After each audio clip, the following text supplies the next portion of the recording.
Hafiz TV, unique every day.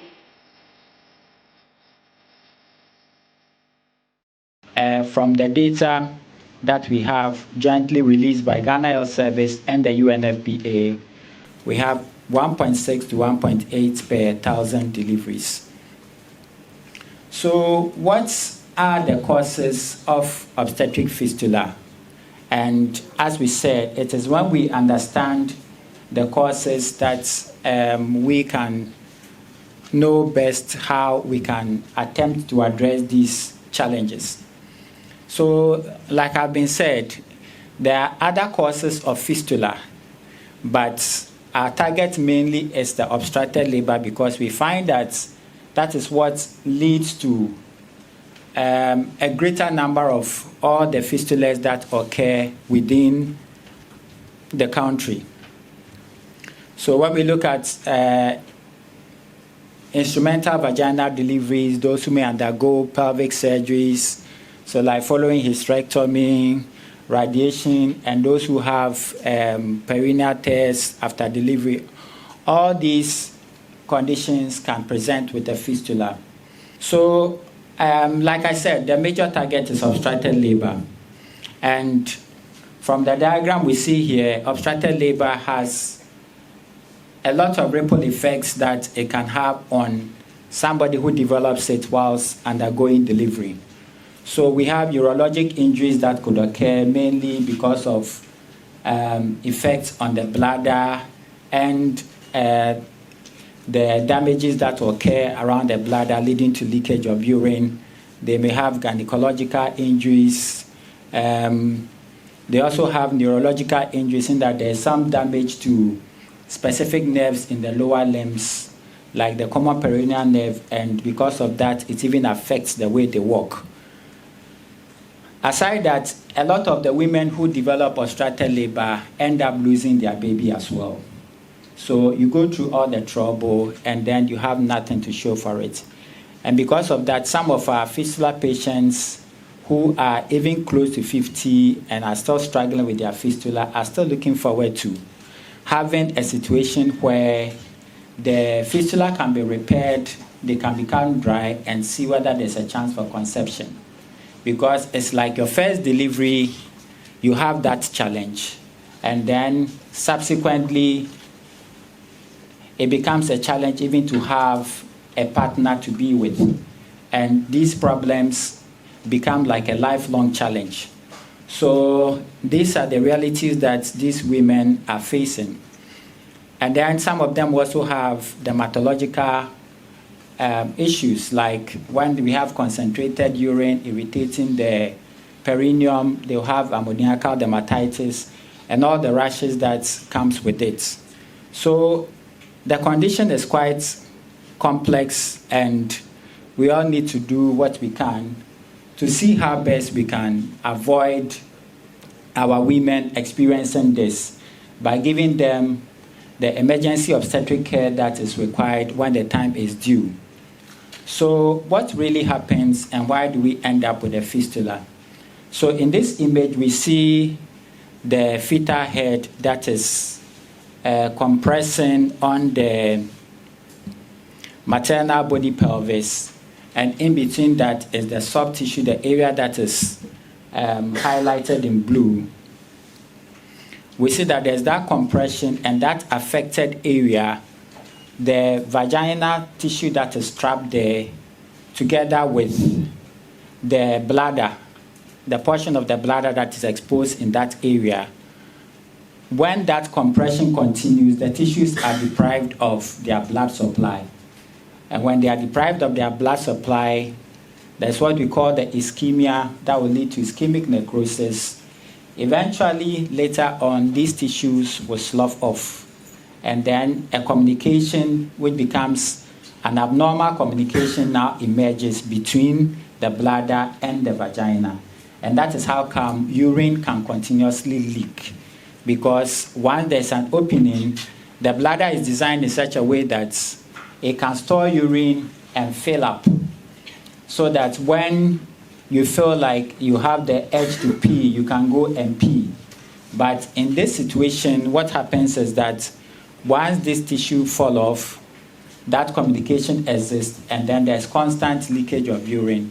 So most of them don't even get the edge that they want to go and pee, and that is what results.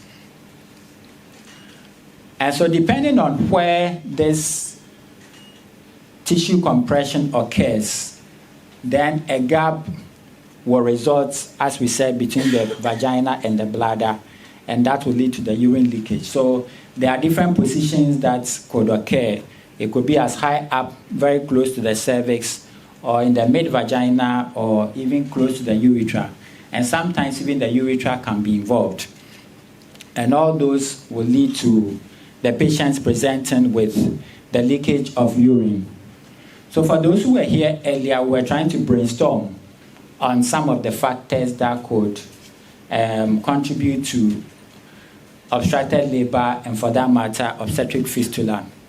And we find that mostly they are people from low socioeconomic status, and women who are from those areas, because of some financial decisions, financial difficulties, are not even able to make decisions for themselves in terms of even when pregnancy comes, how they can make informed decisions. They always have to rely on somebody or their husbands to be able to get the necessary care. And a lot of these women from these vulnerable areas also end up being given into marriage at an early stage, when they end up marrying very early at a stage where the pelvis is not properly developed. This can also lead to inadequate pelvis, and then at the point of labor, these pelvises are not adequate to allow the fetal head to pass through. And that is why we'll find that for a lot of these people will have the difficulties with fetal descent that will end up with obstructed labor. And so if it is an environment where timely intervention is not available, then these difficulties will occur and the labor becomes obstructed and eventually leading down to the fistula. So again, in this diagram, we see that there are a lot of sites where these fistulas can occur. So between the bladder and the vagina, between the uterus and the bladder, between the cervix and the bladder, multiple sites it can occur depending on how the situation of injury occurred. So we look at a data from one of the fistula centers in Ghana, which is the Mercy Women Catholic Hospital in Mankasim. And we find that from 2008, the data we have here from 2008 all the way to 2024. And we can see that it's been attempts to get the cases to repair. But sometimes what happens is a lot of these cases are still in the communities and it comes with a difficulty. Fortunately for the facility, in 2024, they got an NGO that partnered with them, a team from the US who have decided to contribute. We are also aware that in Ghana, the UNFPA also has partnered with Ghana Health Service that are sponsoring the repair of fistula cases, and that all these are helping a lot to get these fistula cases repaired. So what's happened is that from 2024, when this partnership occurred, the facility now has a target of being able to repair about 30 fistulas every quarter. And that gives us averagely about 120 fistulas per year. And that is the target that they've been able to achieve for 2024. And we see that we are seeing a similar trend for this year as well. So what the facility has done now is virtually to go out, advertise to the women in the communities that, look, there's care available, it is free, you don't pay anything. Sometimes they even have to support others with transportation to get to the facility. And all the cost and every care that you need is taken care of. So these are some of the measures that if we can put in place, we will see that eventually some of these women in the communities Once the search continues, we advertise, we make them know that virtually no cost will be incurred. We can end up getting a lot of them moving to the facilities where they can get care, because for a lot of them, when these conditions happen, they become unemployed, they lose their jobs. Some of their partners will even divorce them in addition, because the men will tell you that once she's leaking urine, they cannot continue to be with her. And so they are divorced. The men will move on to go and marry others, and these women become in a difficult situation. So finance is usually a challenge. And so that's one of the things that as we deliberate, we look for options for funding that could help support the work that UNFP and others are doing to help with that.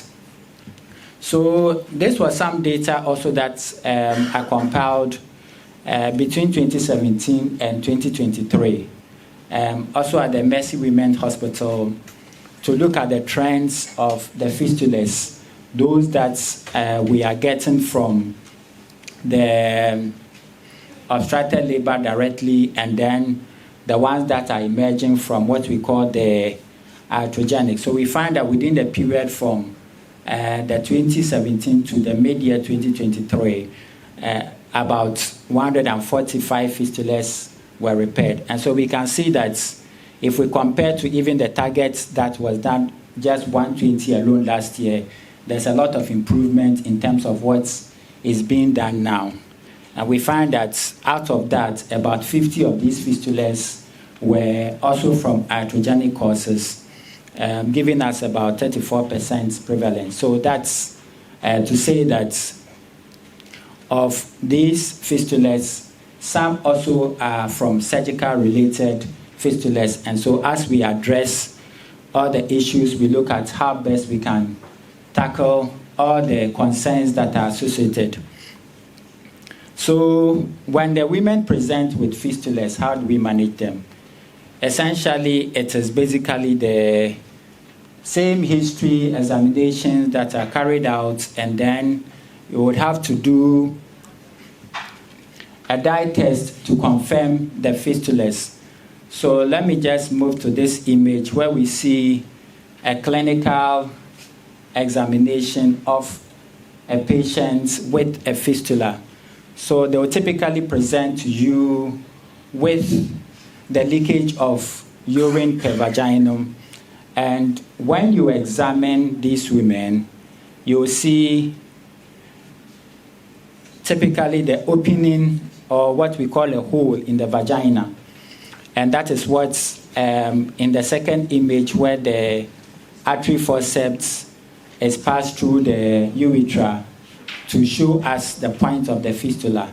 So that opening typically is not expected to be there. And that is why urine will find it difficult to collect in the bladder. So as the urine is produced from the kidneys and channeled through the ureters to the bladder, because of the hole that we are seeing there, it becomes difficult. And these women are constantly wet. And sometimes when it's like this, they also want to avoid continuous leakage, and for that matter, they deprive themselves of drinking a lot of water, thinking that that will make them dry and then, minimize the turn. But that ends up worsening the situation, because when urine becomes very concentrated, it smells.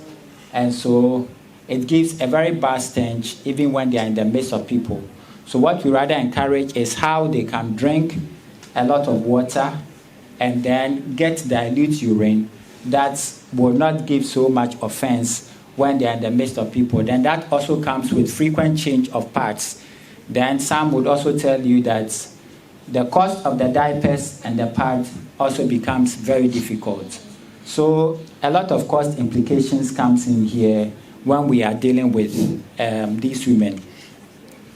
So like I said, it's basically the dye test that we do, where we introduce the dye into the bladder if the fistula is not obvious to be seen, and then you can see the dye leaking in the vagina at the point of the fistula. If that is not helpful, we could also do the 3-swab test, which is what is projected in this image, where we use the dye installed in the bladder to see the point where the fistula occurs. So it will help us know whether we are dealing with communication between the urethra and the vagina, or the bladder and the vagina, or from the ureters. So this is what I was describing earlier for some of the women who end up not drinking a lot of water. The condition is they want to make themselves dry, and so when the urine is so concentrated, apart from the fact that it gives you a very bad smell, it irritates the tissues. And so as it leaks around the perineum, you see all these rashes all over the vulvar area and the perineum. And this is what we call the ammoniacal dermatitis. So these lesions, typically we can just encourage them to drink a lot of water to make their urine dilute, and then also have Vaseline application to take care of this condition. The image next to it is also indicating some of the very bad fistulas that we could have, where even the urethra, that's the passage where the woman is expected to urinate, is totally taken off because of the kind of how bad the obstruction is. And so this is also something that becomes difficult even to repair. Either you are going to fashion out a urethra, or you end up with something that we call the diversion surgeries, where you divert the urine from getting into the bladder into a different source. So in this picture, you see somebody with a stone. And this is one of the fistula patients that we managed about 2 years ago. And this stone was taken from somebody's bladder. And it's something that's, some are saying ash, because it looks strange to find a stone in somebody's bladder. But like I explained, if the women don't drink a lot of water because of the fistula, the urine becomes concentrated, and the tendency for forming these stones are very high, because the concentrated urine will predispose to the stone formation. And so that is why typically, for if somebody has a fistula, it's the leakage of urine they'll present with. But in situations where it becomes bad and complicated by the bladder stones, then they'll present to you even with pelvic pain. So you find that even when you're examining them, they are so much in pain. And typically, we don't expect that kind of pain for those with a fistula. And so these are some of the challenges that come with it. And when a stone like this is found, what then it means is that you have to take the stone out, wait for the tissues there to freshen up before even that fistula can be repaired. And in some instances, it becomes stuck to the bladder and even makes the repair difficult. So we all need to understand what these issues are and see how best we can encourage our clients who may present to us with fistula to see how best they can understand these issues and then do the basic things that will prevent some of these complications that we are seeing. So this image is also showing us some of the complications again from delivery, where we have, so the finger you are seeing in gloves is inside the rectum, or the anal opening. And the image, you can see the glove finger showing in the vagina. And this is what we call the recto-vaginal fistulas. So what it means is that if this person has fecal matter going through the rectum, it can easily leak out of the vagina. And they'll come to you that they are leaking feces in the vagina. So when somebody delivers and have third or fourth degree perineal tears, what we call the obstetric anal sphincter injuries, sometimes our midwives would want to just go ahead and repair them. But we advise that once you see that this tear involves the anal sphincters, get your senior most doctor around to be involved in the management in terms of the repair, because not everyone can easily repair this anal sphincter injury defect. And so if it's not repaired well, you realize that within some few days, these stitches give way, and then a fistula emerges between the rectum and the vagina. And these are all problems that are associated with delivery, which we have to take note of and see how best we can address them. So, with all that we have said, how do we manage these cases when they come to us? A lot of us are feeling sympathetic because of the images that we have shown and what the women are going through, but that's the reality on the ground. So we all need to appreciate and see how best in our small ways we can advocate and contribute to the care of these women.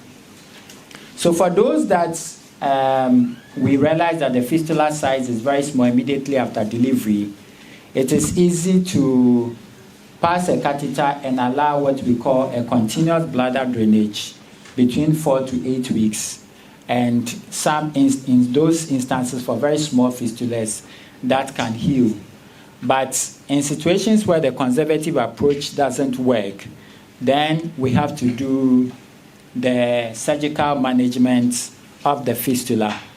And for the surgical management, it can be approached via vaginally or abdominal, or sometimes in some jurisdictions, people may use the laparoscopic techniques, but in Ghana, it's mainly the vaginal and the abdominal routes of repair.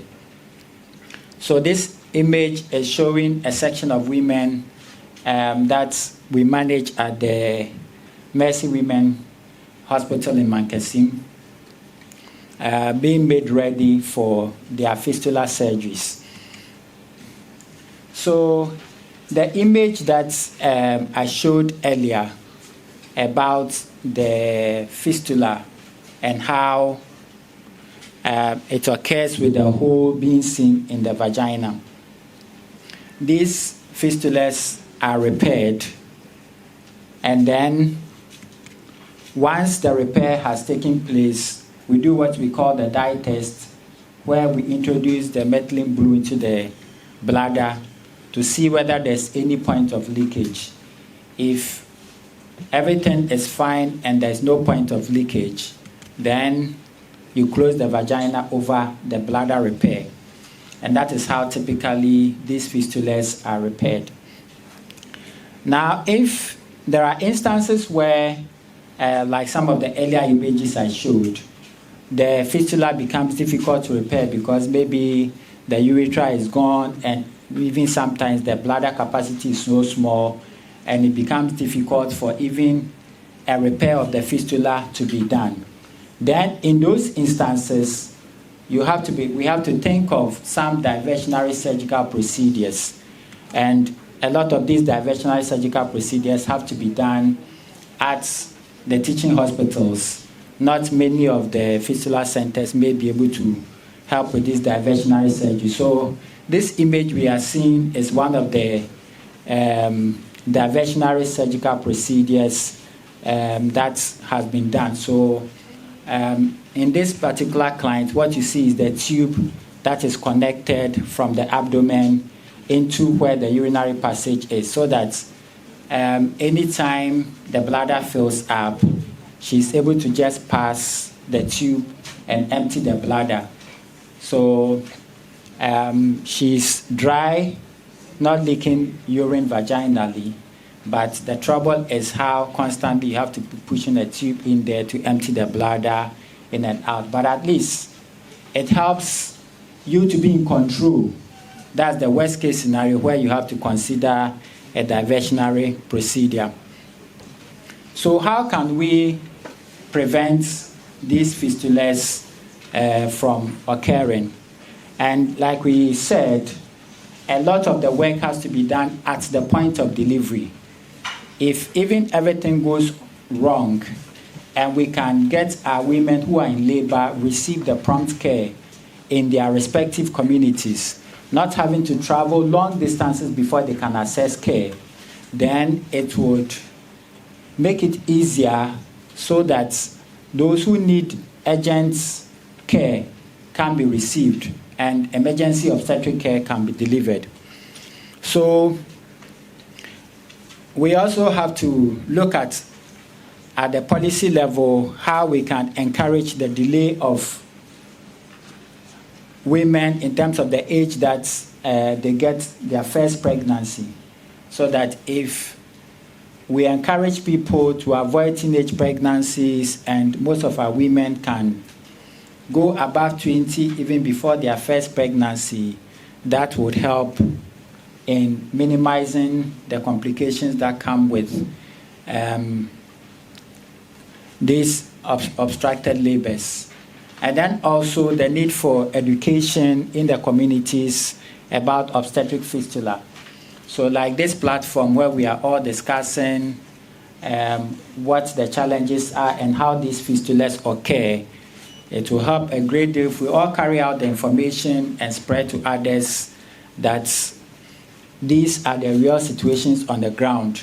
And then also harmful practices like some of these female genital mutilations that are carried out in some of our communities, where we end up, excising part of the clitoris and all the part of the vagina as a way of certifying some cultural practice. All these measures, if we can advocate these things to stop, this would also help reduce the minute percentages apart from obstructed labor that also contribute to these fistulas.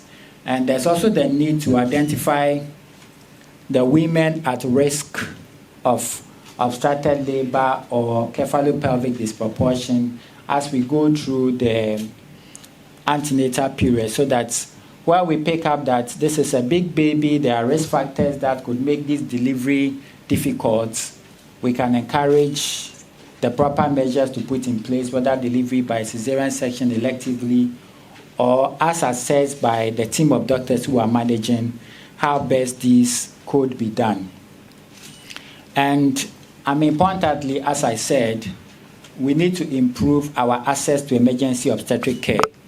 If we can achieve this as a nation, in terms of improving access to emergency obstetric care, if somebody is laboring in a community, we don't have to travel hours before we can access care in a facility. I'll stand on the existing protocols.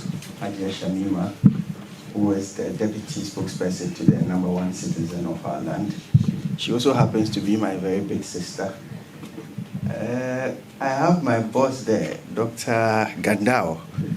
For those who do not know, I was his student in medical school. So once he's giving me an assignment, I have no other alternative but to make sure that that assignment is carried through. And there's one thing I know about Dr. Gandao. That's his passion for what he does.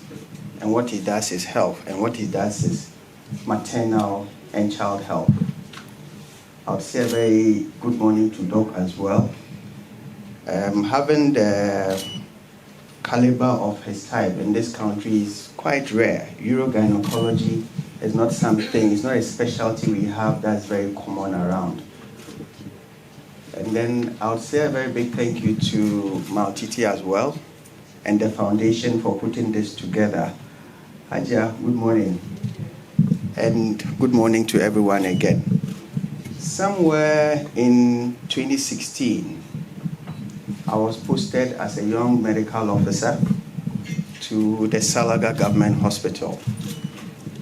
And one of the things I came across that carved my love for obstetrics and gynecology, that I ended up me going to do a specialty in obstetrics and gynae, was the fact that I came across this 30-year-old who had come to me complaining or having a history of about 3 months of loss of urine. And we had to take the history and take it backwards to understand what could have resulted in this problem. So from the history, what I noted was that she was coming from a far-to-reach area in the Salaga area. She had been laboring for over 24 hours. You know, for those of you who were not born in the village, you wouldn't understand what Kalogotim is. For us from the north, when they say calogotim, it's a medicine that acts like oxytocin. It's a uterotonic. It makes the uterus contract. So this poor lady, when she was struggling within the 24 hours to give birth, and the baby was not coming, they gave her calogotim to help the baby come quickly. After 24 hours, there was no baby. Now they had this unpleasant duty of looking for transport. Because you see, all the midwives in the village, they had tried. Baby is not coming. And this was a community where there was no CHIPS compound to even say, look, let's carry her to the next available CHIPS compound so that somebody with the necessary skill can assess and see what the problem is. So their only availability was a motorbike. For this poor woman, after 24 hours, to be carried on a motorbike for almost 3 hours to the Salaga Government Hospital. You can imagine being in labor for an hour, and then to be transported to the hospital, you have to sit on your buttocks on a motorbike for another 3 hours to get the necessary care. Now, when they got to Salaga Government Hospital, just like I was the only doctor for almost 3 years. I was the only doctor in the hospital for like 3 years, seeing the entire population, working Monday to Sunday, 24/7. That day, the doctor too had gone home to see his family. So from 3 hours to Salaga, they had to do another 2 or more hours, this time with an ambulance to Tamale. Poor woman, 24 hours of labor, 3 hours of motorbike ride, 2 hours of another ride to Tamale. They got to the Tamale Teaching Hospital. A diagnosis of obstructed labor was made. At that point, this lady was dehydrated, electrolytes in imbalance, she was tired. Everything about her just felt like somebody that was going to give up the ghost. Then the doctors in TTH set into motion. But the first news they had to break to this woman who had already labored for 24 hours was that the baby was gone. Even with the baby gone, she also had to go through the unpleasant thing of going through a cesarean delivery for a dead baby.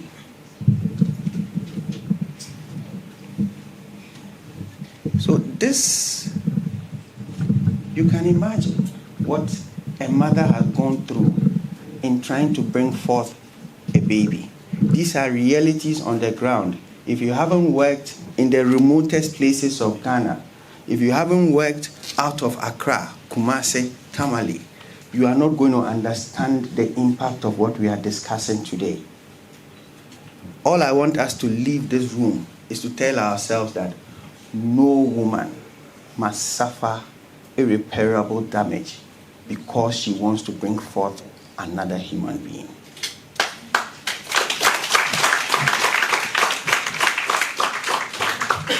Every mother deserves an opportunity to bring life, and that opportunity must come with dignity. Yet to many mothers, particularly those in rural and underserved areas, they continue to face these problems I've just outlined to you. Cases like obstetric fistulas, postpartum hemorrhage, and all in all, most of our maternal mortality cases, Doc is here, if we are really going to be very honest, a lot of the time our maternal mortality cases are coming most often from our rural areas. I'm not speaking today as a member of parliament.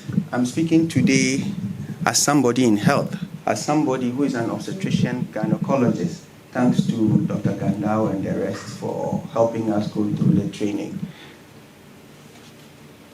We would need to do something very urgent about the situation. Statistics, very difficult to find. Sometimes when we are even mentioning it, we are not giving the true value because there are a lot of women still walking around with the condition. But in the name of stigma, she's not going to come to you in the first place. So you can't add her to the statistics we have, where we are saying about 1.3 to about 1.6 per every 1,000 births. It may be more than that.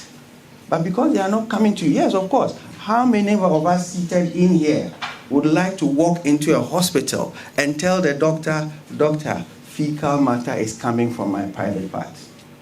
You would rather die with that condition than to let the world know that this is what you have. And what was your crime? You got pregnant. That's the only crime. That you got pregnant.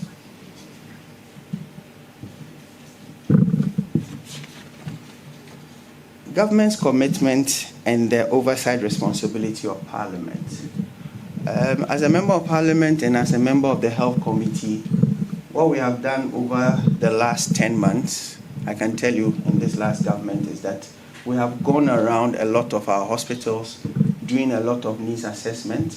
We are moving it downwards. Like Dr. Gandao is saying, only leaving things to the level of the teaching hospital does not really see to the health needs of our people. So we are moving it down way to the CHIPS compound level. And you would all recall that we have an upcoming government flagship program, which is the free, primary health care policy. This is to bring health to the doorstep of the ordinary person. So that once you have, we demarcate our areas more into electoral areas. The dream is that no woman should go beyond her electoral area to have health. No person, no Ghanaian should walk beyond a certain distance to access health. And this is where we are going towards. So once we have primary health care, what it means is that, look, that access barrier, access in terms of finances, that barrier, we will take it out. Because with that concept, you wouldn't even need to be on the national health insurance to access health care. So what it also means is that our women, look, I'm just coming from Alicia, where we're looking at the national health insurance. It's a stakeholder meeting. And these obstetric fistulas we are talking about, I noticed something very interesting in the areas where it's most common.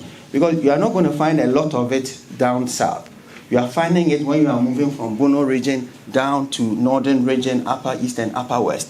Interestingly, what I noticed from the data of the insurance was suggesting that, look, in northern region, coverage, insurance, is just about 47%. So if the woman does not even have insurance, how does she go to the CHIPS compound for her weighing, even though it's free? Ladies and gentlemen, like I'm saying, if you view this just as ordinary business, you are missing the point.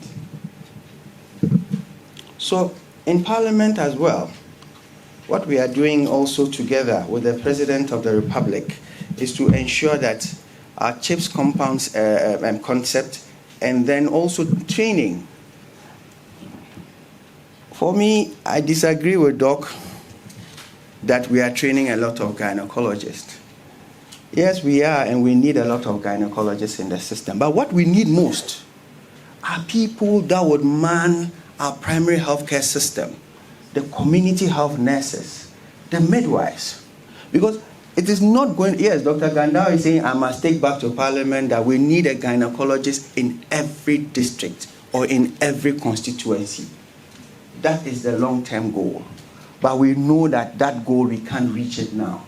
But what we know we can reach is that we can at least get one community health nurse in every community. What we know is that per the numbers we have, we can get at least one midwife in every community. And what would their role be? Their role will be to recognize the early warning signs. Their role will be to recognize the early danger signs. And then make sure that these women are moved as soon as possible. Look, in medicine, what you don't know, you can't do anything about. If you do not know how the anal sphincter looks like, Doc, you will not be able to tell that this is a 3rd or a 4th degree tear that needs to be repaired by a doctor. So skills and knowledge, very, very critical in all this we are deciding. So if we happen to have community health nurses, to have midwives that are living within our communities, they are doing their education. They are telling women that once you fall pregnant, come and do your first antenatal with us. Let's see, is she a previous cesarean section? How big was the first baby?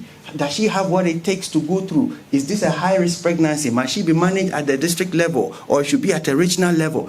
Then we are able to segregate these our patients into high, low, or medium risk patients. Then we take them as early as possible to where it is needed. When we get to a point where we can get obstetrician gynecologists in every district hospital, then we know that we have arrived. But even before that, before you can get an obstetrician gynecologist to be in a hospital, in a district, then there should be a hospital. Obviously, we still have some districts in this country that do not have district hospitals. My constituency is one. Even though I'm very close to Tamale, about 20 minutes drive to Tamale, I do not have a district hospital. So you see, if I have a laboring patient in as far as Zona Ili, which is almost 2 hours from Tamale, or 2.5 hours from Savuligo, which has the district hospital, if the patient is in labor and needs an emergency obstetric care, what would happen? What can we do to end obstetric fistulas, then restore the dignity and hope? Prevention is key. Unfortunately, I was late, and then forgive me for that. Prevention is key. What is the prevention? Look, Dr. Gandao, to prevent obstetric fistulas, women must not get pregnant. That is the only prevention. Yeah, I'm coming to that. How do I make money? Yes, I'm coming to that. To prevent fistulas, women must not fall pregnant. But is that what we want? Is that how it's supposed to be? To say that women must not fulfill what they are supposed to fulfill? No. Women must fall pregnant. Women must fall pregnant as and when they want. Women must take control of their reproductive rights. What we are missing in this country as part of the preventative measures for obstetric fistulas is contraception. Contraception. Nobody ever talks about contraception in this country. We have students here. Nobody, once you mention contraception, the first thing is that you see they want to be doing their things. That's why they want to prevent. When we were advocating for HIV, we were doing A, B, and C. Abstinence, be faithful, and then the use of condoms. Abstinence, we have failed. Be faithful, your guess is as good as mine. So we need to wake up to a certain reality that the world has moved on from how, when I was growing up, how my father was telling me how to grow up to be a man. It's different from what I'm telling my son today, how to be a man. So we must own up to a certain reality that contraception for any young girl that is in secondary school, that young girl must know her reproductive right. That young girl must know what is available. That young girl must take a decision as to whether she wants it or not. It does not mean that if you have contraception, you are opening yourself out to do anything you want to do. It only means that you are responsible, or you are taking responsibility for your own life. I am saying this because a couple of days ago or weeks ago, I saw a picture on social media where some young girls had gone to get implants. And it became a topic. But why are our secondary school girls having implants? I said, yes, our secondary school girls are smart. They are smart. They are smart. You can disagree with me. There's not a problem. I am not speaking on a religious ground. I am speaking as a health professional. They are smart if they want to have it.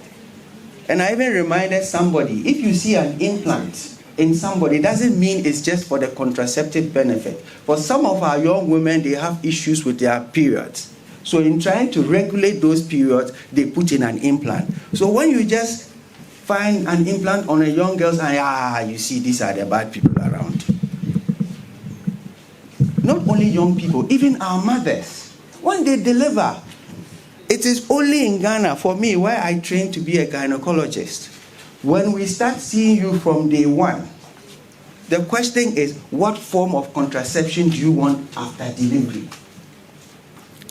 We keep documenting it at every visit. What do you want after? I will ask you that question. Anytime you come and sit in front of me, I will ask you, because somebody may say, I want an implant today. Tomorrow, the person says, I want an IUC. So contraception, Dr. Gandao, Doc, something we are missing and something we must take a very critical look at. We have looked at skilled care, and I've said it already. If you don't know, you can't treat. Sometimes, these patients come to the hospital on time. They are seen by either a midwife or a doctor. What do we use to manage labor? It's a pathogram. That is what we use to manage labor in a labor ward. But trust me, Dr. Gandao knows, sometimes you come and see the way the pathogram, look, the pathogram, it speaks a language to you. It's telling you, take an action, do this for the patient. This is the next step to take. Sometimes you see the pathogram has moved from an alert line to action line, and the person is still on the ward. And they say, oh, yeah, man, time, kakra. Let's see. Let's try and see if it will happen. Things don't happen like that. How many people, how many midwives, how many doctors really appreciate what a pathogram is? Skill. How many midwives who manage a lot of our CHIPS compound really understand that from the pathogram, this patient must move immediately? Skill. How many doctors, doc, are doing a hysterectomy and they know how to suspend the vault and suspend it so well that they do not end up suturing the bladder together with the vault? Skill. Equipment. Where I trained as well, doc, you cannot do a hysterectomy without doing a cystoscopy. What is a cystoscopy? Cystoscopy is just simply passing a camera through the bladder, and then you check the bladder through the urethra into the bladder. Then you check the bladder wall to see if everything is okay. This is Premier, even here, UGMC. We are unable to do a cystoscopy post a hysterectomy. The reason why other countries do that is because if you cause me an iatrogenic fistula, I will sue you. So let's start suing. I will sue you. You will pay money. So skill, equipment, personnel. Dr. Gandao said it. I said this when we went to Kolebu. Kolebu is overstaffed. They don't want to agree with us, but we will keep saying it. We cannot have hundreds of specialists in Kolebu, and you go to the Northeast Regional Hospital, and we have just 3 doctors serving that region. That cannot be equity. That cannot be equity. That cannot be right. 3 doctors serving an entire region. Just 3. And we have hundreds that are seated in one hospital. Sometimes the hundreds that are seated there, some of them will come to work once in a blue moon. These are hard decisions. So I told the people in Kolebu, if you don't want to have all the cases coming to you, then you must move your doctors out. Move your gynecologists out. Move your physician specialists out. If you move them out, your workload will reduce. If you move them out, the no-bed syndrome will reduce. But if you keep them all there, we will all come to the premier hospital. These are the realities of our health system that if we want to have this problem solved, then we must look at our human resource distribution. It is unfair.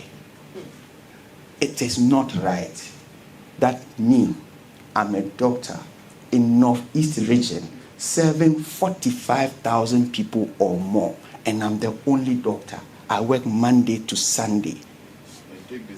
And take the same salary like another medical officer that may do just a one shift in a week. It can't be right. And something must be done, and done urgently. And one of the things I say we must do is that, one, for the teaching hospitals, we must look at that Teaching Hospital Act. Look, let's change the act and take them off government subvention. If Kolebu knows that it can only pay 10 doctors, right, they will not keep 30 extra. Because they are going to advertise, we can only pay 10 doctors. You come. The rest who don't have a job, they will look for a job somewhere else. But you see, because everybody is feeding on government, it's government work. That's one. The other thing is that let's declare vacancies also at district and community levels and stop doing the high up vacancy detail. Because what happens, that apply to Ghana Health Service. You apply to Ghana Health Service. Dr. Ganda, you remember, there was a year. They sent almost 12 doctors to the northern region and nobody came. But if we allow northern region or Nantong district to say that we have a post for 3 midwives, whether you are in Abetifi, whether you are in Jolo, you have seen that it is Nantong district that is advertising 3. When you pick it, you are not even going to come and see Hajia Shamima and say that, they have sent me to Nantong and I want to be in Accra. Because we also contribute to it. And I'm one of the contributors to the problems. I don't take myself out of it. Because as politicians as well, when these people come to us and say, I've been posted to Nantong, and then, Nantong is very far from where I live. Then we see that I also call the regional director and say, you see, this is my personal. Is it possible we just leave it? So yes, I am part of the problem. I am not taking myself out of the problem. But for us to solve that problem, like I'm saying, if we declare the vacancies there, when you are picking, it was Nantong, it can't be changed. When you pick, you do what? You go to Nantong and you serve. And then we also ensure that for those who have agreed to go to Nantong, where you don't have a sea, where you don't have the biggest mall, where you don't have anything, we look out for a certain level of incentives to give to them to also stay there. These very simple things. If we do all these things, then no woman, like in other countries. Doc, I never ever saw a fistula case in my 5 years of training. I am sure there are some professors where I learned. It's only in the books. But there's you are not even going to progress from a CPD to an obstructed labor. It will not happen. In South Africa, which is even in Africa. You won't progress. Nobody is going to want you even go to obstructed labor. I describe obstructed labor as labor of poverty. It is neglected labor. What is our call to action? Distinguished guests, ladies and gentlemen, maternal health is not just a medical condition. It's a measure of our nation's humanity and development. A healthy mother means a healthy family. A healthy family builds a strong nation. Let us therefore commit ourselves to building a Ghana where every pregnancy is safe. Every delivery is attended to by a skilled hand. every woman has access to respectful and quality health care. And lastly, no mother is left behind due to poverty, ignorance, or neglect. I call on my fellow policymakers, health professionals, and development partners to continue investing in maternal health systems, empowering communities, and amplifying women's voices in decision-making. Together, we can eliminate preventable maternal deaths and obstetric fistulas in Ghana within our lifetime. In conclusion, I commend again the Maltiti Care International and all partners that are gathered here today. Let this summit not end as a mere discussion, but as a renewed movement for action. A movement that ensures that everyone will and succeed. Thank you so much for giving me this opportunity. I'm grateful. Thank you so much. Anything today? Thank you, that's good. I didn't even hear you. Are you learning anything today? Yes. So far? Okay, thank you very much. Please, right now, I just want to acknowledge two speakers who are with us right now. That is Hajia Jamila to Ibrahim. She's the Deputy CEO of Northern Development Authority. Hajia is our Anna that you are here with us today. And then again, we have Dr. Evelyn Abaya Issa. She's the Administrative Secretary of Traditional Medicine Practice Council in Ghana. Thank you, Doc.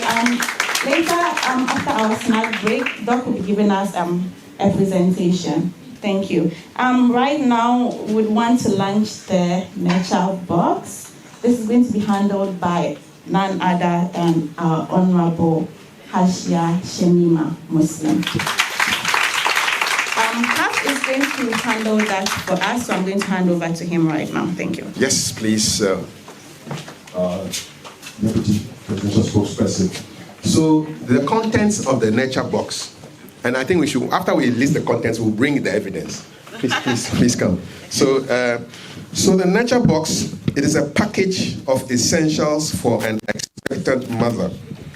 And this could actually save the lives of baby and mother and drastically reduce postpartum depression and increase willingness to access health care. Can we have, and the box is it's not even like a box, it's like in a basin, but I like it. Yeah, it's the concept. So it's a basin of goodies that a new mother, expectant mother, will very much look forward to having and to help her in the process. And please bring the Nature Box down here, and I'll hand over the microphone to our Deputy Presidential Spokesperson. Yes, you will launch it for us when it comes. Yes, you will launch it for us. So bring it. There it comes. Okay. But please don't, because you are seeing these goodies, decide that you want to be a mother so soon. So you saw the videos, right? If you are not ready, you are not yet ready. And before I also launch it, I wanted to add something quickly about opting for birth control. Recently, the Ghana AIDS Commission has told us that we are seeing increasing number of HIV and AIDS cases amongst young people. What it shows is that young people are more afraid of pregnancy than they seem to be afraid of sexually transmitted diseases. So if you must do, please know that a birth control that does not include condom use is not enough. So whilst you want to prevent pregnancy, you must also be interested in preventing sexually transmitted infections. Choboy. Hey. Choboy. Hey. On that note, and on the occasion of Maternal Health Summit 2025, organized by the Maltiti Care Foundation, and Maltiti is here. Let's give her a round of applause. Good job, Maltiti.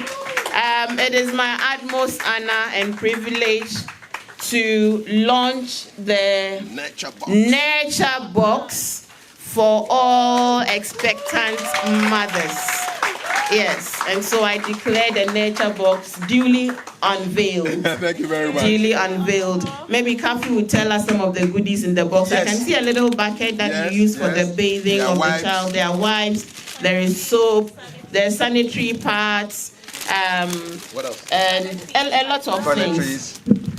But this concept will only continue to grow if we are all making donations. So if you look to my right, there is a pull-up that tells you the account number to donate to and the Momo number to donate to. So all of you can make donations to make the pregnancy journey of pregnant women a bit more easier so they can get access to the nature box. Yes, and every 500 CDs will get you one nature box.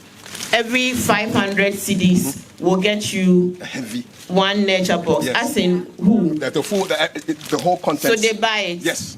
So So they- we're raising money to get more for other people. For other people. Yes, Oh, yes. okay, So we- okay. So each nature box is 500 CDs. So you may also sponsor Yes. a nature box for a pregnant woman. Do you see it? So I'm sure Hadia Jamila would spread some thousands of CDs. Me, I'm a public servant at the presidency. They said we shouldn't spread money. They said we shouldn't spread money publicly. So we have 10. We have 10 available. We have So today we have 10. So we want to raise some money right here on the spot for the 10 nature boxes so that we can show commitment. I'll take 2. Oh. I'll take 2. On behalf of the presidency, I'll take 2. So And tell 2 them to is buy- gone. We have 8 more. Tell them to buy it quickly because it's very heavy for Yes, please. He's suffering. He's suffering. No, but we have taken 2, so you can I should put it down. Yes. Hi, guys. Oh! She's buying 4. Please give her a round of applause. So 4 more. Hadia Jamila has done 4, so 6 is Gone, gone. 4 to go. 6 is gone. 4 more. 4 more to go. thank A group of you can also come together and buy. So as young people, a group of you can come together, donate 100, 100, 100 and buy one. Okay? Yes. Are the realities. I want the young girls to also make a commitment. And some of you, even if it's 50-50 cities, come together and also Help her mother. help a mother, because this is your future as well. There's a young baby too. Traditional medicine practice, Auntie Evelyn is giving 2, is buying 2. Paragraph has paid for his 2. You see, I told you, I'm not paid. Paragraph has paid. Give them a round of applause. If you joke, you even add 1 more. Are you joking? If you joke, you add more. Do you want to joke? Do you joke? Paragraph, they are joking, no, so you have to add 1 more. Very well. So I think we've sold all Yes, we have. our nature boxes for today, and there are more. So please just copy the Momo number as well, and then send your code and your donation. And there's an account as well. So if you don't have cash, please just commit in your heart to sow a seed. As young girls, as men and young men who would also be fathers someday, sow a seed and make someone's life a bit easier so that Providence would also smile on you when it is your time. So on that note, I will also send an invoice for getting me to do this fundraising that I didn't know I was going to do a fundraising. Very effective. Thank you so very much. Please do enjoy the rest of your day. So we'll beg leave now, Yes. with your kind permission. The mother and the baby gets hurt. So, if we look at our act, we recognize that traditional medicine can be a mark for fundamental change in how in their capacity to collaborate maybe with the CHIP compounds and the national ambulance system, depending on if the ambulance can even get to the village, is key. But at least we can identify in our area what are the nearest healthcare institutions in those villages that they can partner with to be able to transfer moms to, and developing standardized training curriculum to train them and to build capacity so that they're able to identify when there's a danger to send the mothers out in a timely manner. We believe at TMPC that this inclusive approach will transform the TBAs from marginal actors into empowered partners in maternal healthcare delivery. There are three key pathways that I want to share here. Recognized with nuanced clarification that formalized registration for traditional birth attendants based on training and practice level, we're working on that. Replacing the stigmatizing label of illegal practitioners and making sure that they are at least viewed as some sort of a legal group of people that are assisting to deliver care rather than they're causing trouble. And then establish professional respect and regulatory standards for them. So we've had conversations with the WHO to really think about how do we set standards with some of these alternative areas to be able to have clear standards for them to follow. But as you know, I mean, some of the villages are not even accessible. So to be able to even get there, so we're opening up district offices, we're opening up regional offices to be able to get the capacity within our staff to be able to go into these villages and help out to create these frameworks. We also think a lot about respectful integration, training the former healthcare providers to collaborate effectively with the TBAs, rather than saying, oh, they're not part of us, or they're the ones causing these issues with the women. How do we partner with them? And I'll give you a case study. I spoke to the medical director in the Bono region, and he was telling me that women, when he first went to the Bono region, there were women who were induced by TBAs that were coming with ruptured uteruses because they were giving them some sort of a herb that they were taking. What doctor mentioned, Calbutin. Say that again? Calbutin. Calbutin, okay. It's in all the dialects, the local. Yes. In my area, I don't remember. I know in your area they have a name for it. Is more potent than oxytocin. So these women were getting ruptured uteruses. By the time that they were getting to, he was getting a lot of women presenting with ruptured uteruses.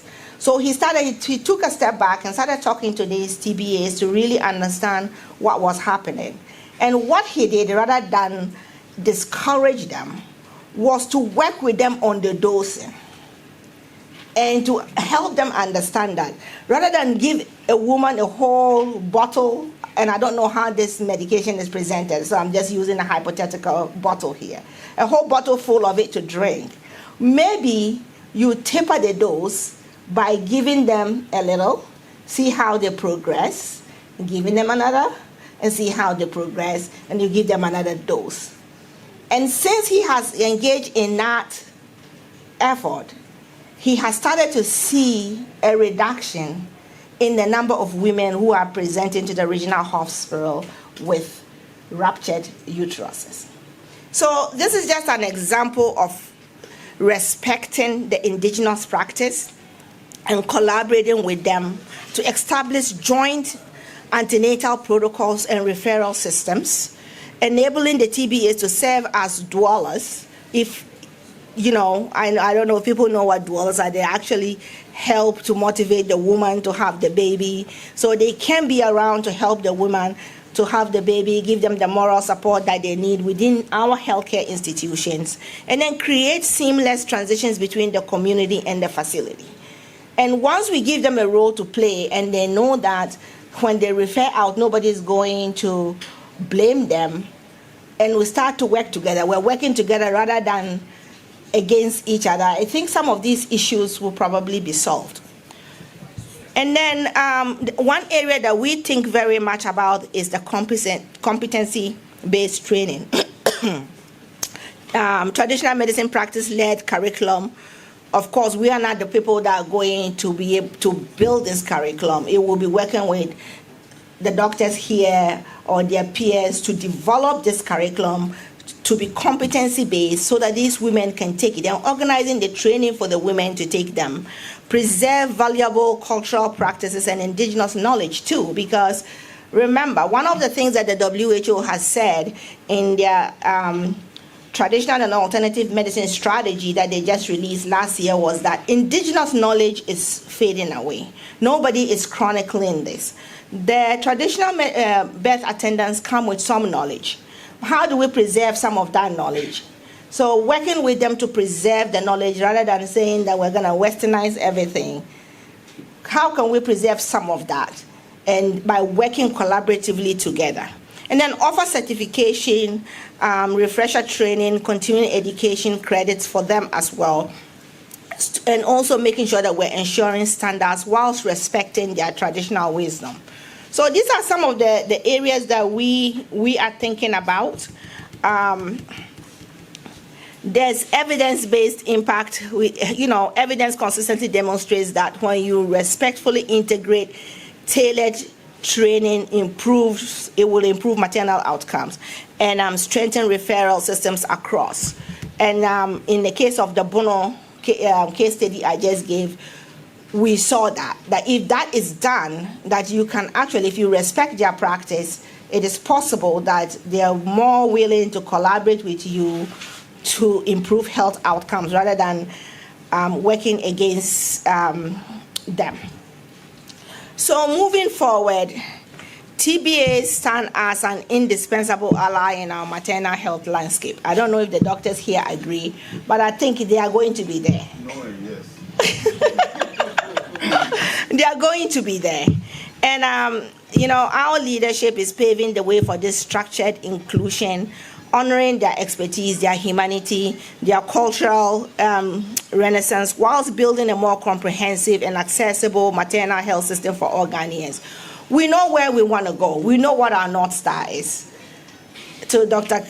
Gandal's point, we need an obstetrician and a gynecologist and a pediatrician in every constituency. Is that the reality right now? I don't think so. Is that where we want to go? Yes. We're developing a primary healthcare system. How do we bridge the gap? And that's what I say about herbal medicine. They say 80% of Ghanaians are using some form of herbal medicine. But how do we make sure that people that are accessing this care is doing it in a safe way that is not hurting them and their loved ones? So whilst we work towards that North Star, how do we ensure that what we have right now, we're building the capacity, we're integrating them, we're letting stakeholders work together, they're working with the medical institutions to provide the safe care that we need. And by bridging the traditional and modern care for comprehensive maternal care, transforming the TBAs from marginal actors to respected healthcare professionals. Although they don't have any training, it's like bone setters. They don't have any formal pediatric orthopedic training, but some people swear by bone setters. They will go and get the bone rebroken and reset by a bone setter rather than go to an orthopedic physician to cut them open. So there's a lot that can be done. And then preserving the knowledge of the indigenous wisdom, right? There's something there that you don't learn in school. We all know that. There's a lot that we learn from our local communities that we don't necessarily learn in our medical education or public health education or any other formal education that we receive. But some of that knowledge is eroding away because we're also fixated on the westernized education. But there's some wisdom in what we learn back at home that we can probably think about preserving. And then ensuring accessible, culturally renaissance care for all women. We want women to be safe. We want women to have safe births. I just got an eye-opening conversation with Dr. Kandau that in the south of Ghana, there are no fistulas. So how do we take those best practices back home? Clearly, people are not getting the right maternal care. They're waiting too long. We're not training the TBAs to be able to identify the times that they need to move these women to the next level of care. And so by the time they get to the physicians in the formal hospitals, there's trouble. So how do we bridge that gap and become like the South where there is no fistulas? I didn't even know. I thought fistulas were like a whole nationwide situation. I didn't realize that it's a much more northern is much more prevalent in the northern part of the country than it is in. It is nationwide, right? I thought so, but maybe it's more prevalent in the north than it is in the south. But you get my point. The point is that we want to make sure that what we have, we train them. We ensure that they're integrated. We're collaborating with them. One of the things that we've done and we're looking to expand on is that we have 55 herbal medicine clinics in mainstream hospitals right now. When there was a change in administration, it never really took on. Right now, we're trying to relaunch those 55 again and open more. The vision that our leadership have is that a Ghanaian that walks into a mainstream hospital will be able to make a choice between I want herbal medicine or I want Western medicine. Because if we test the efficacy of those medications, we test the toxicities of those medications, and we can get the physicians to collaborate in the treatment of the patient, we'll be able to make much more informed decision. And the patient would not be calling somebody on social media, some quack somewhere, that recalcitrant herbalist that's saying that his medication can treat 10 things, or that if you have a fistula, he has something for you that you can insert that can solve your problem. It's because we haven't created that pathway for people to be able to choose, we get some of these issues happening. But I hope this was informative and shares a little bit about what we're trying to do to transform the herbal and alternative medicine space and to work with our mainstream physicians to make that happen. Thank you very much. Up next is going to be question and answers, which will be taken from you all, for Dr. Abaya Isa. Thank you so much, Doc.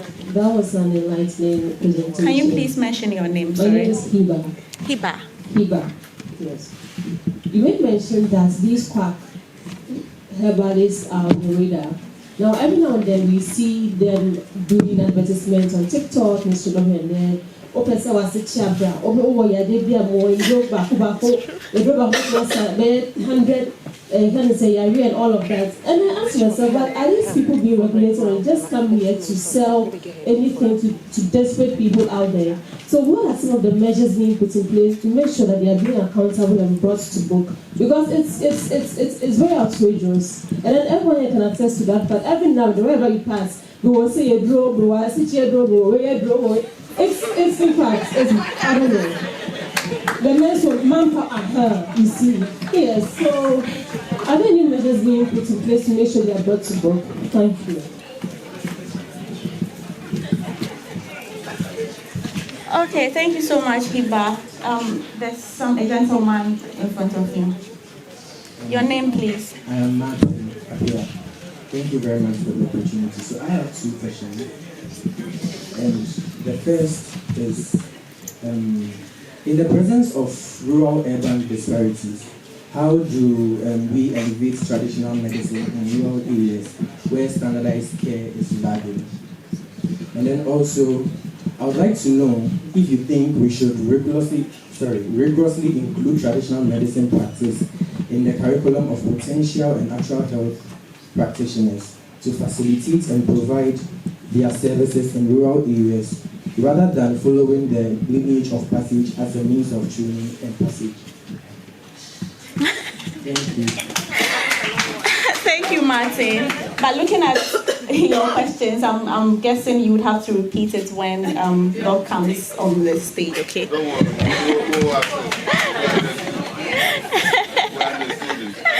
Okay. Just one more, please. Anybody? Diaspora. Okay, then Doc, please. So what was the first question? Okay, the first question was from Hiba. Hiba says, what measures we put in place to make sure that these herbal medicine, yeah, I think you get it. Yes, I get it. So Hiba, that's a really good question. If you have been following social media, we started cracking down seriously on these recalcitrant quack herbal practitioners the last 2 weeks with police. We locked down over 25 facilities in the last 2 weeks alone. It actually got me in trouble. Ended up in the minister's office. But we know they are there. I will tell you that the FDA sits on our board and we sit on the FDA's board. Per the FDA rule, one medication can only treat one disease. So you can only say it cures one disease or it treats one disease. You can't have 10 things on the list. So if you see somebody doing that, you know that they have not gone through the FDA to get approval for their drug or herb. We don't regulate the product, FDA does, but we regulate the facility and the practitioners. So we have a whole team now that is just devoted to looking at social media, TikTok, Instagram, Facebook, and we have another team that just monitors all those TV ads that they come and they talk plenty with all the awards. TMPC does not give any practitioner an award. We don't. And it really saddens me when people say, we don't know who is regulating this people. The Traditional Medicine Practice Council was enacted. There's an act, Act 575, that was passed by Parliament in the year 2000. It's 25 years today. But a lot of people don't know. It is only President Mahama who came to reset Ghana and is resetting TMPC. And I am the first administrative secretary to be appointed to the council. There has never been one. So nobody really even cared about this space. But as a public health expert, if we don't do our job, people really die. We know that people are dying.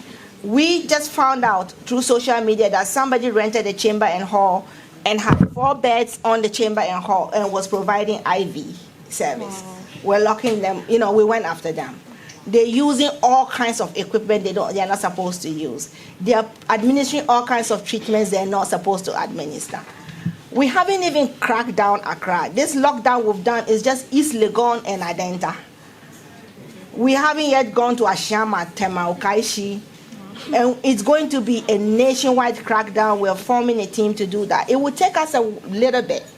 But I think people are already getting the message because we are also using the media to inform people that we're doing this. So if you have a number, call us. If you see a practitioner that you are suspect of, call us because we are going after them. And it's 2 years in jail, according to the act, if you're not doing the right thing. And you are not licensed. But I just want to say one little thing. People ask us, how do you regulate an indigenous practitioner? Every indigenous practitioner learned from somebody in the village. They learn from their father, their grandfather. They learn through the ranks. So we require in our licensing registration form that you get somebody in your town, your village, your assemblyman, somebody to attest that you learn this knowledge. Unless you went to a university and you're a naturopath and you have a university certificate to show us, that's separate. But if you're an indigenous practitioner, you must have somebody in your village thumbprint to say that they know that you learned through the craft. So the law is very clear. It's just that it wasn't being enforced as vigorously as we're enforcing it now. Okay. The second question was from Martin. From what I got, the first question was about rural-urban disparities, right? Yes. Okay. So I don't know if I got your question right, Martin, but you are saying, how do we bridge the rural-urban disparity in the delivery of care? So in my speech, that is the reason why most people access or enter the healthcare system through traditional medicine. Most people do. The WHO says 80%. I think it's 99.9%. How many people haven't used Joy Cream for your pimples? All of us. So, everybody, not that I'm putting a plug for Joy ointment, but everybody, I came to, people are saying, oh, Joy ointment, I use it for that, I use it for that. Everybody's using it. Everybody enters. And then when things go south, they go to Dr. Gandao and Dr. Kukla and say, help me. But everybody enters through that. And because everybody enters through that, because there's a disparity in care. It's not everybody that is close to a clinic. It's not everybody that's close to a hospital, right? So they go to the healer, they go to the bone setter. In my own village, about a month ago, a bone setter was employing a nurse to give anesthesia so he can reset the bones. Wow. And I said, do you know anesthesia is the practice of medicine, and not if the person has an obstructed airway, the person can die? Do you know that the person has cardiovascular disease, there's such anesthesia they can't get? You just don't take somebody to a nurse and they come and give somebody anesthesia so you can break the bone because the person is crying. But this is how people are accessing care. So that is why what we do is very important. We need to regulate the space. We need to regulate the space. The president says lock them. The minister says lock the places. Even massage parlors, we're locking them. And what do the patients do? No, lock them to get licensed. And then we can... While you are getting the license, should we die? No, you can't die. Because what would happen is that the quacks will go away, and then the real practitioners will be left to practice. Yeah. Because people go for massages. I cannot tell you how many injuries come out of massage parlors. People don't realize that a masseuse has to be trained on anatomy and physiology. They don't have to touch your lymph nodes. Do you know what lymph nodes are? You know where they are? They don't have to touch them, but they do. They crack people's bones. They dislocate people's hips. I'm telling you, I talked to the CEO of Allied Health. He tells me all this. So people say, oh, my ear is paining me, I'm going to massage. You never ask, is there massage practice license? Is there masseuse license? But that's because there's disparity. That's why I have been charged by the president to do my job to regulate the space so that we can remove the quacks and leave the good practitioners so that you can access proper care. And practitioners who understand that traditional medicine is not the stop. That when your issue escalates, he or she knows to transition you. In medicine, there's something called scope of practice. A nurse cannot do a doctor's job. Yeah. A gynecological surgeon cannot do the job of a cardiovascular surgeon. It's called scope of practice. This is what we're trying to instill in their heads, that there's scope. I am a public health expert. I can't administer medication. If I do, I should be arrested. A pharmacist has their scope of practice. We have people going to pharmacies and getting injections for antibiotics, creating this super. There's a lot that needs to be done. But I can only speak for my space to say that we are emphasizing that there is scope of practice. Although there's disparity in care, and we know a lot of people use traditional and alternative medicine, they cannot practice. They can't be opening. You can't rent a what you call a chamber and hall and be providing IV. There's nothing in the scope of practice of a traditional medicine or alternative medicine person to be providing IV in a chamber and hall. No. So we're doing a lot. I know there's disparity, but we're doing a lot to regularize the space and clean it up. Does that answer your question? Your second question was long, but I'm not sure. I'll deal with it. Okay. All right.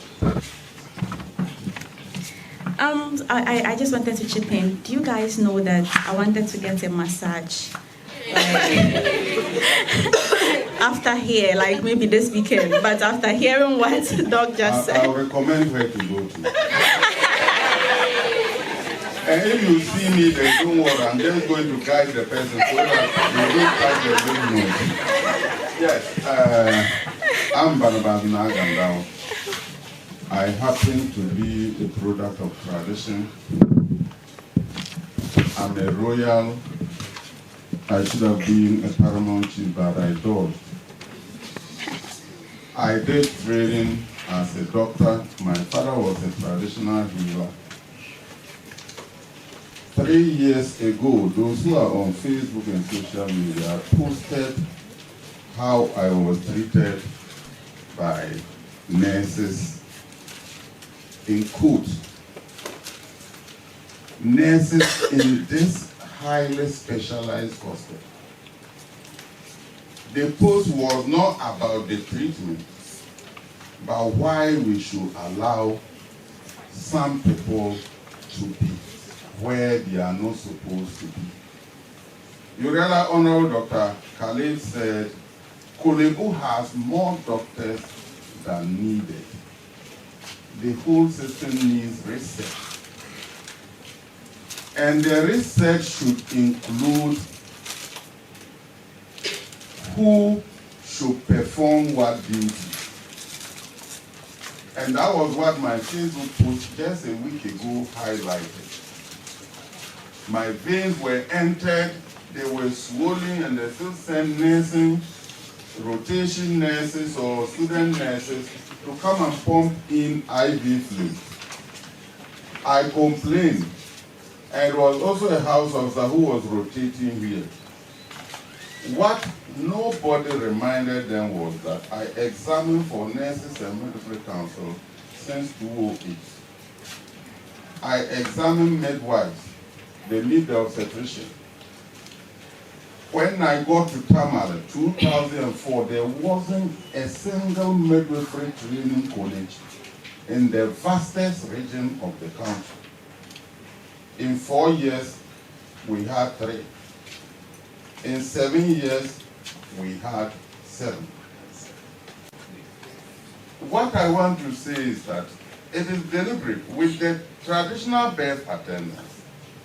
I say, hey, you see, when you think you know medicine, that's how I trained. I was the first ever clinical coordinator of the UDS medical school. I stopped UDS from sending their students to confinement in college. I rather brought the lecturers to Tamale to train them. If not, Talikula would have finished medicine in Kolebu or confinement and would not return to become an int. So I know what I'm talking of. I cannot go home and say that the traditional medicine cannot go on. When I was coming to this University of Ghana Medical Center for treatment, my sister carried the traditional medicine along. Who am I to deny it? All our MPs, all our ministers, they have an imam preparing the medicine for them. They have a godfather. So we cannot run away from it. Fast forward, 2016, I was the medical director of Upper West Regional Hospital and the most renowned gynecologist in the north. My nephew, direct, the wife attended delivering at home, lost the baby. So it is real, but how do we tackle it? How did we tackle traditional birth attendants in the northern region where I work the most? Haja Rabi is where? She went to villages, exposed to attacks from nomadic herdsmen, miscreant in the villages, but she also had brave men and women who supported her to get the thousands of fistula cases that Maltiti has come in to help resolve. So it's a complex issue Dr. Ayla has just exposed. But integrating into training is not the way. It's rather accompanying them, supporting them, and gradually they will see they are irrelevant. But you cannot eliminate them because of the few things they do wrongly. When we started, we encouraged them, when you get the case, you try. If the woman is not delivering within this number of hours, refer, bring the patient to the labor ward. When you came, I was thinking of Maltiti, the nature box. We did some. When you came with a pregnant woman, laboring, no matter the outcome, they can bring the patient when it is in worse condition. To encourage them, we give them, the nurse in charge will give them a package, soap, new blades, sutures, not with the needle. So that we use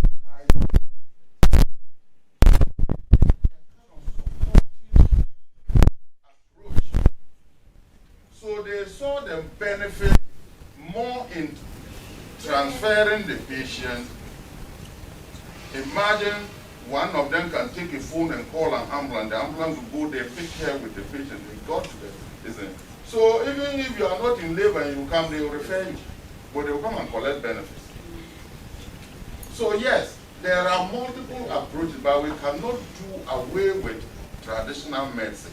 Where I train, Cuba, if the traditional medicine is very important, the highest specialized doctor goes to learn it. Who are you to say that you, the student, you will not prescribe it? Because the paracetamol is not there. So when I came in, my young doctor, back to work, they taught my leg that was almost getting rotten. And they were deciding whether to chop it off or not. It was due to the medicine I was applying. They had to argue with my senior brother. He said, no, it is the swelling itself and not the medicine I was applying. So they still call me the native doctor, my own student. He's senior. Yes, so it's a complex issue, but I'm glad that you are in touch with the other thing too we like in Ghana is separating everything. The traditional medicine people want to prove that their medicine is the best. There is no best medicine. We have best practitioners and we have quack practitioners. But it doesn't mean the quack practitioners, their medicine is not all that good. You've seen lawyers who practice until they realize they were not lawyers. Doctors who practice until they realize that will you go and bring back those he or she treated, who are well to say, hey, you treated me so I'll sue you. No. So yes, it's good we marry everything instead of isolating the practice of traditional and whatever native medicine wrongly. The problem is just the name. Alternative medicine, the Chinese have their own. The Indians have their own. The Japanese have their own. And they are the most developed in the routine medical practice. So let us welcome those things. I was just joking when I said losing down the places is not the best. Yes, I don't like the Rambo style. I wish the minister himself were here, I would have told his face. I don't like the Rambo style. You go, yes, you this doctor, why did you do this? Hey, you come to my clinic, I have a private clinic. You don't register by it. You can't do it, I'll let them beat you. That's how we come to police. You don't know, no, let me tell you. They ever said, I went to court, they charged me, I've been through all. I've been through all. Even the life cycle, I'm left with the death. Yes. So they say, they wanted to enforce the judgment. I said, okay, do what you can. So they say, they will send the police. But little did they know that the police here is my son. Yes, so yes, we'll keep the discussion because of time, but the reality is that we have to marry everything, and I think it is a good idea Maltiti brought up this joint collaborative effort to see how we can deal with obstetric fistula. There's a lot to be done, but we are almost getting there. Thank you. So in the speech I've written, good morning. I just wanted to be careful. Okay, so I'm so excited to be part of this gathering. The Honorable Minister, Deputy Minister, she would have loved to be here, but he had to also attend some equally important meetings. So I've been assigned to read his speech on his behalf. So please permit me to read a speech on behalf of the Deputy Minister and also the Honorable Minister for Health. So again, permit me to also stand on the existing protocols, and then I'll go ahead with the speech. So, Mr. Chairman, honorable guests, ladies and gentlemen, and all stakeholders here present, I bring you greetings once again from the Honorable Minister, Kwabena Mensah Akando. And then I would like to personally thank all of you for making time to attend this summit where we honor women by taking practical steps to improve the quality of maternal experience and the dignity of their personal health. And then I would like to say that this is quite a lengthy speech. The Deputy Minister has a lot of things to tell us, so please give me the audience. If you're hungry, just lift up your hands. I'll let you go out in it. Okay. So she says, I have a very straightforward message for you this afternoon.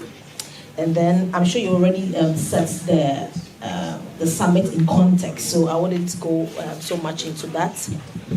And then I'm very sure that you have people here together with great minds from policy. I can see people from the practice side, Dr. Kupola, I used to work with him from Komfaloti Teaching Hospital. We were in the same department, and I'm so happy to see him again for a very long time. He told me this morning, I can always run, but I cannot hide. Finally, we met in Accra once again. And I'm so happy that you're all here together within the health space, and then we cannot help but to be excited about what we can achieve together to see where today's initiative within the broader health picture within the country will take us. So she would like to give a snapshot of challenges to women's health in our country, what government's vision is for tackling these kind of challenges, and some steps government has taken so far to mitigate these kind of challenges. And then we would also like to indicate how Maltiti, did I put it right? Maltiti, okay, CARE International current initiative that supports the national efforts for women's health, and why we should be proud to keep such initiative ongoing. So the first thing I would like to talk about the challenges besetting Ghana's quest to have a healthy population. So I would like to begin with a broad reality check on poverty in Ghana. So from 2022, the Ghana Statistical Service began reporting on the multidimensional poverty in Ghana. And in their index, they actually report that the experience of Ghanaians across health, education, and living conditions simultaneously. These are the reports that they actually gave. And then if you look at 2024 publications that they gave out, the report actually found out that you have one Ghanaian among 4 Ghanaians, you have one person being poor. And then 24 to 23% or 23.24% of the population is also projected to be having overlapping deprivation in these areas. That means that persons who are actually having poor health access and outcomes, they also have poor educational access and outcomes. Hope we all believe in that. And then also the same persons who have poor living conditions to also have the same poor health access or outcomes. So if we unpack this multidimensional poverty analogy, the data shows that there are marginally more females experiencing multidimensional poverty than males. Please, do we agree to that? Yes. Okay, so it actually reveals that there are higher levels of deprivation among households headed by females. So the index helps us to actually understand that health beyond the mere point of accessing healthcare centers is not the only thing that you could do. It looks broadly at the other factors which impact health experiences as as well, and also sounds a more urgent call to stakeholders about what is happening to a certain section of the population, which is the women. So if you look at the challenge of maternal health in Ghana, I'm sure most of us are, how many of us are in the health space? If you are a student, you're a midwife, a nurse, how many? Are you student nurses and student midwives? Okay. So I'm sure you all know the definition of maternal health, broadly referring to the health of women during the stages of pregnancy, childbirth, and postpartum period.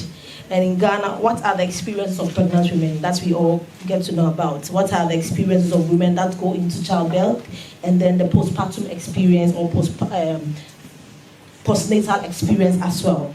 So I will begin with pregnancy. In Ghana, one key demography within pregnant women is teenagers.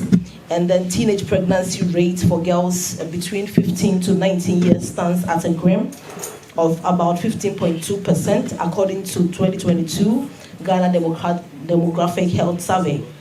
And that is 15 out of every 100 teenagers who are raped or defiled, given into child marriages, or engaged in unprotected sex with their peers. So let's look at the childbirth and the survival of the process. So per the last population and household census in 2021, it was actually revealed that maternal mortality stood at around 301 per 100,000 live births, down from 2016, where we had 316 across all age groups. Maternal mortality rate is higher also in rural areas than in urban areas, confirming the anecdotal narratives about the quality of healthcare services delivery in rural areas, and prompting the need for improved healthcare service delivery in women in such areas. So let's look at the government efforts aimed at addressing the challenges as part of the research agenda. I think we've heard a lot about the research agenda this morning and this afternoon. So at this point, one may wonder why the government stands vis-a-vis with these challenges. And it is the first important thing to recognize and categorize the challenges. And some of the challenges are personal to the individual, such as financial challenges. Others are from secondary actors or broader social influence, such as people forcibly entering girls into unwanted marriages. And yet a third category concerns institutional limitations, including the absence of physical structures to cater to the needs of women when they need to access care. So to meet some of these personal and individual level challenges, the government, under the leadership of His Excellency John Dramani Mahama and the stewardship of the Health Minister, Honorable Kwabena Mensah Akando, is actively enrolling more subscribers into the National Health Scheme and the Mahama Cares initiative that are also a way to also help people to take care of some of these needs, and sponsored basis as well. Ensuring that persons who are too poor to subscribe or are not sufficiently educated to make the right health choices are assisted to do so. Being enrolled onto the scheme is a critical game changer for such people. So for broader social challenges such as pressure to make wrong choice against one's health, the ministry continues to engage with other government agencies and liaises with the media to raise awareness against such situations as false child marriages, securing prosecutions against rapists, and then defilers of women and girls, and offer models of healthy women achievement pathways. So when it comes to professional counseling services, it also exists within hospitals to encourage women to make the right choices on their health and to offer support when women feel their health and safety are under threat. So at the national level, government is also working so hard to build more CHIPS compound to take care of the primary health care and needs of people in every district, retooling existing hospitals, and to boldly complete projects stated by the previous administration, or started by the previous administration, So we believe that by having physical structures, professional guide and assistance and financial assistance for enrollment onto the country's biggest health insurance pool, government will be opening more ways for women to find a means to dignified living. So I'm told you've been already introduced to the Maltiti nature box. Unfortunately, we missed that. So I'd just love to say something small about that, and then I'll end with my speech. So I know we've all come together as stakeholders, and it's so critically important across the interventions I have mentioned as government efforts for women in the healthcare sector. Private individuals and organizations play a very key factor in supporting and complementing these roles. In building of hospitals, funding enrollment onto the NHIS, the Mahama Care, and raising awareness against wrong social practices in health, a lot would not have been done without additional stakeholder support. So in a specific area of maternal health, I know that Maltiti Care International has taken up the task of battling obstetric fistula to an extent through advocacy and by collaborating with other stakeholders to offer free correctional surgeries. Please, let's give it up for them again. And also improving sanitary awareness and practices among women. So today we stand ready and eager to hear details. Unfortunately, I missed that part. A thoughtful intervention for women and a breakthrough for preventive health etiquette. Not only does this intervention reach women who may not yet be reached by government, it betters the lives of some newborn babies. It helps take off a little burden for midwives and other health professionals who may have to gather funds and obtain these crucial items which are contained in this box called the Matiti Nature Box. Okay, and then it's actually been institutionalized by the MCI, that is the Maltiti International Care. So it keeps policymakers like myself engaged on how we can join more forces to make these innovations more visible at the national level, and it definitely makes Ghana a country which has better quality of living overall. So I shall, unfortunately, have missed the lunch part, so I'll just have to conclude that we'll be looking forward to listening to, I don't know if I've also missed that part where we listen to stories of, it's coming on, okay. So I'd like to listen to these stories and also learn to know about some of the opportunities that stakeholders who want to come together and will be open to bright-minded and then spirited conversations so that we can use this to push the agenda on women's health forward. So thankfully, now we have a woman who is a president in Ghana, so no matter how we push, I think things about women are going to be better. And so I believe we will succeed, and I believe in Maltiti Care International vision to battle obstetric fistula in Ghana. So let's do this together. Thank you very much for your attention. That was a very long speech, but thank you for listening. All right, thank you. A round of applause again for her, please. Thank you so much, Ms. Esther Ruto-Poku, for the speech. And would like to say a very big thank you to the Deputy Minister for Health for her unwavering commitment to maternal health. Thank you. And as she mentioned earlier, we'll be having the most touching part of today's summit. That is stories from our survivors. Would be welcoming them on stage together with Mama Rahina to I'm guessing, please, what language are they speaking, Mommy? What language would they be speaking? Tree? What language would they be speaking, please? Oh, okay. Since they're speaking Chima, I'm guessing majority of us here would understand. I was thinking Mommy has to do the translation, but that would be fine. Thank you. Yeah, except Carl. He doesn't speak Chi.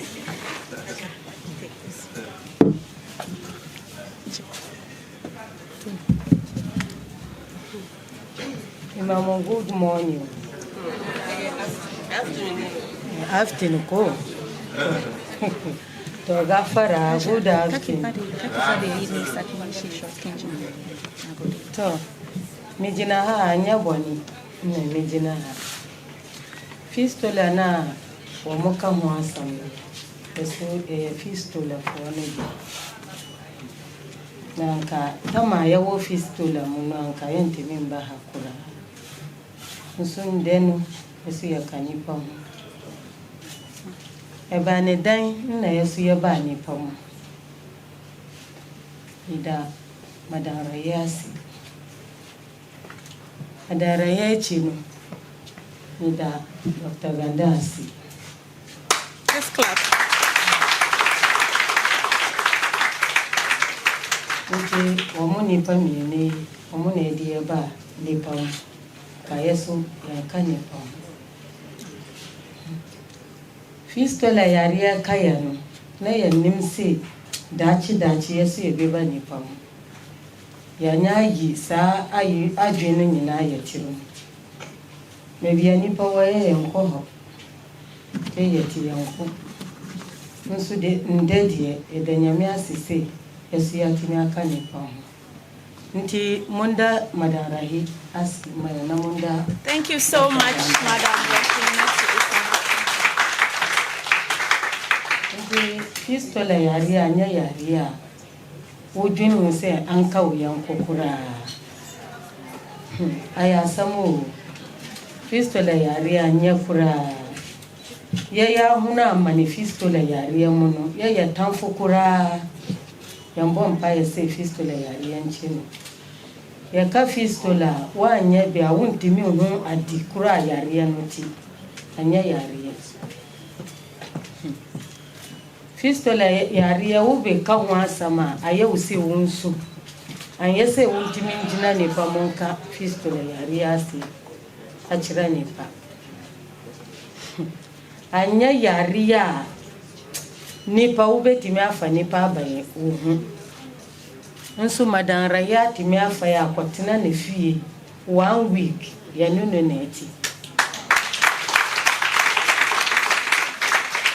ya didi ya nu ya yebibia nso ya adwumma ya se dakoro obetimi asa ya sa yariya no kura ya ti hokwa ya ni kukuduro se obetimi asa ya yariya nso wadi ya ama doctor no nde yati nipa mukura no edanyame ase nti ya fasa amane hono bos afi baako nsia na yewo sa yariya no mu yentemi mban nipa nti madan rahedi 3 weeks pe na wadi asa ya yariya no ya ni asida ya bedano nti ya pamuche se munda na asimaye wo muana yeye dasi wo mu na yeye nyakopon kire se nyame na amaye yariya no yantimi hunu se nipa betimi asaye sa yariya no nti madan rahidi ya wani size wo mu ni size wa hanu tedana se fistula yariya ya hunu bi papa yariya nsuo keke ndemiti ha minimum nsuo no wontimi nnum nsuo keke wontimi nnum kire se suro se wonum nsuo a eba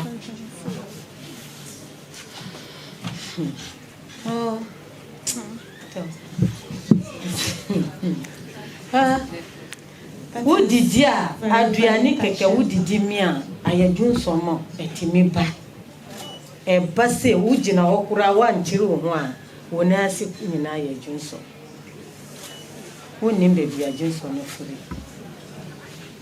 wo baako wo mienu wo mensa enai enum na sa yare we abeka se wo nti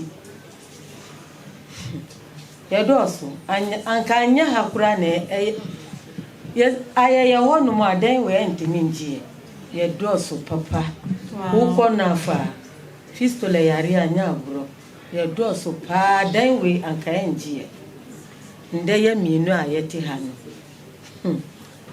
bisa doctor say wo ba ye honu mu enti say Ti say yam meaning. Yam binum ya nya yarisa. Nso yanu mu da so wo ho wo mu nya nsa yare. The sin de.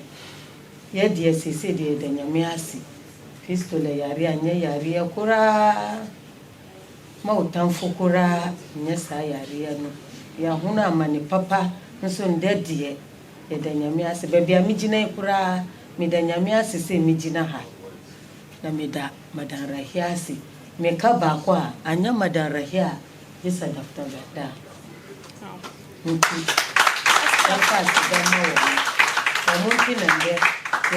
Fistula yare ye beka ande yan swari ha. Jisa ye be twa ne kakra na ya chai ne sa. E da mo asipa.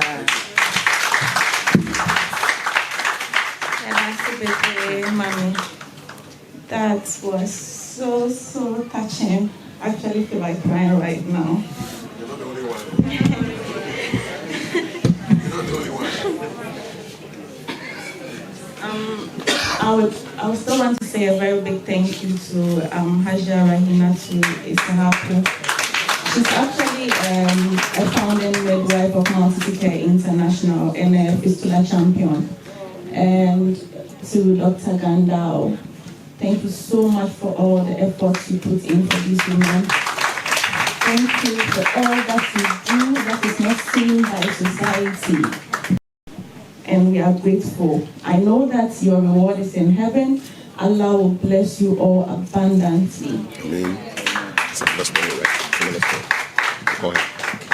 Please, I'm not sure if our next survivor would like to speak. Yes. But I think yes. So should we welcome her?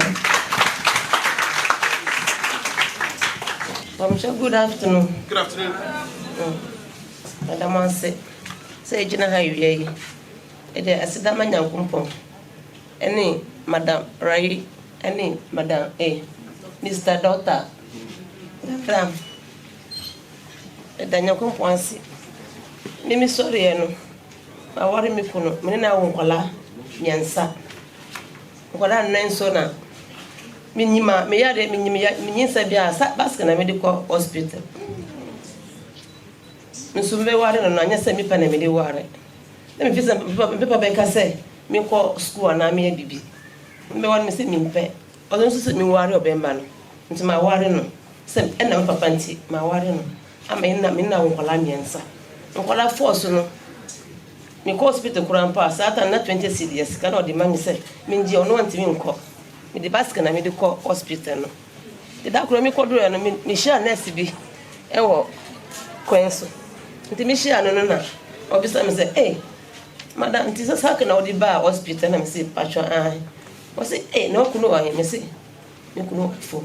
Wo say oh nti wo ba kurampa wo anya ka onanti akasa krena men san fo sakre no. Just say open for the and say unfo sakre.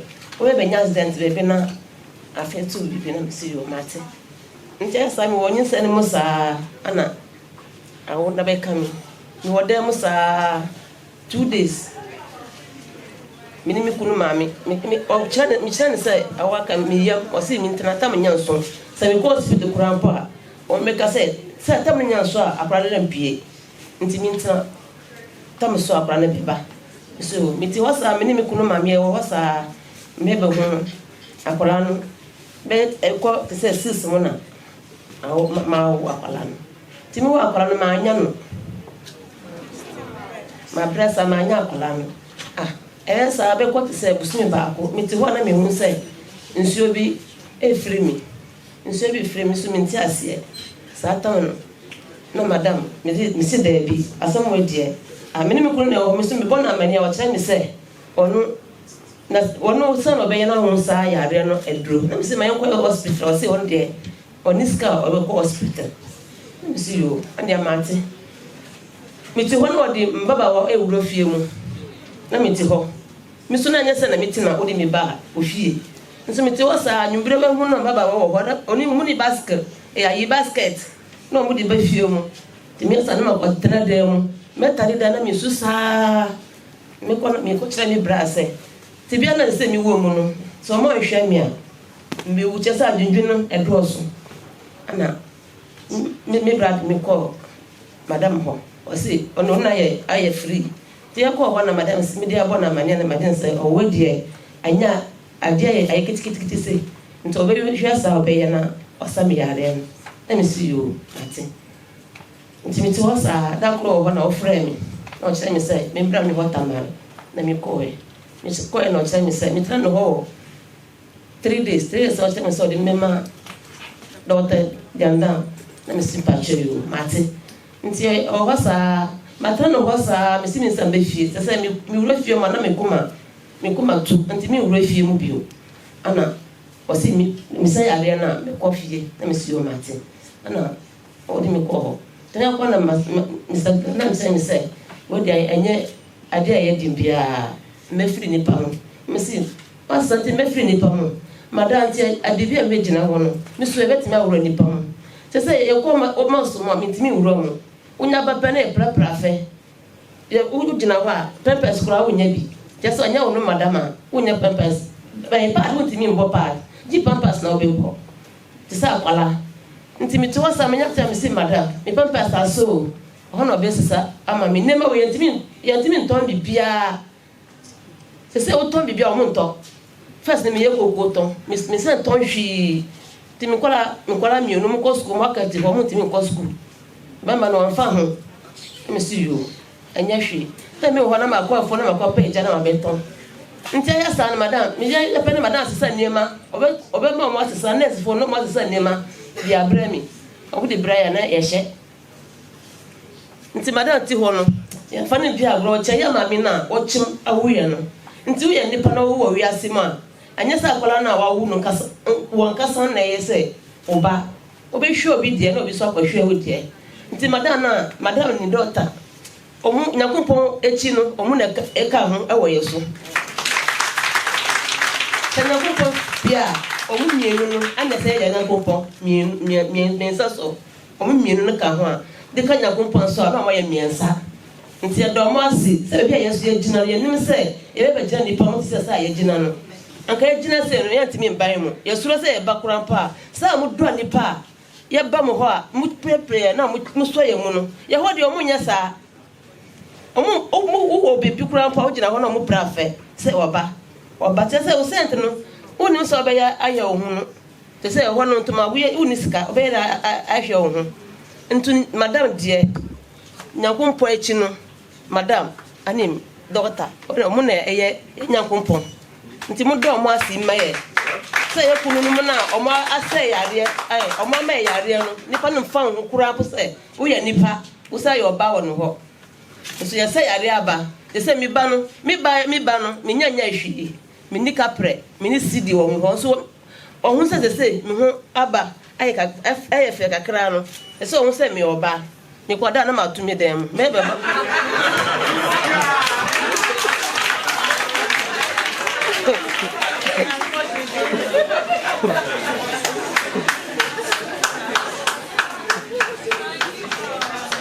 Meti say na me si hwan no wasi me si ko basket no ho ko basket no ho me ni wonni asa bia kire say me ho no hwe wo tuma da na mami aha na maji na me dia bo me nsa madam ho na me ji ye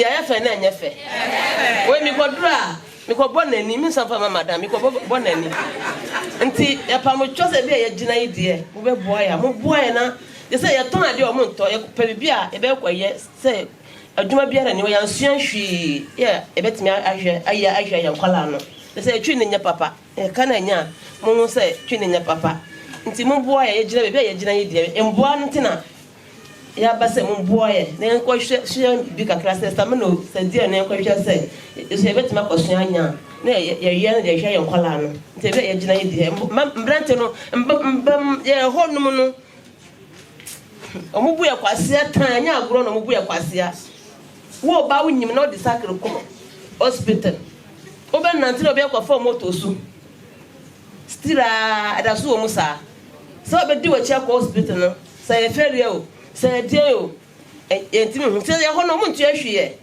nipa no o yi ntu ho obe ba na wa ya si ho na wadi o yi ntu ho mi betu ya de ne ba ne mi ya de no wasampe wampe One pay my aduane bio. Me ya aduane na one pay bio. Usu na wasai me. My aduane no one pay. Na oyi to ho. Me ya obedi a ho na be sa ama me. No ma me ho na be ma me.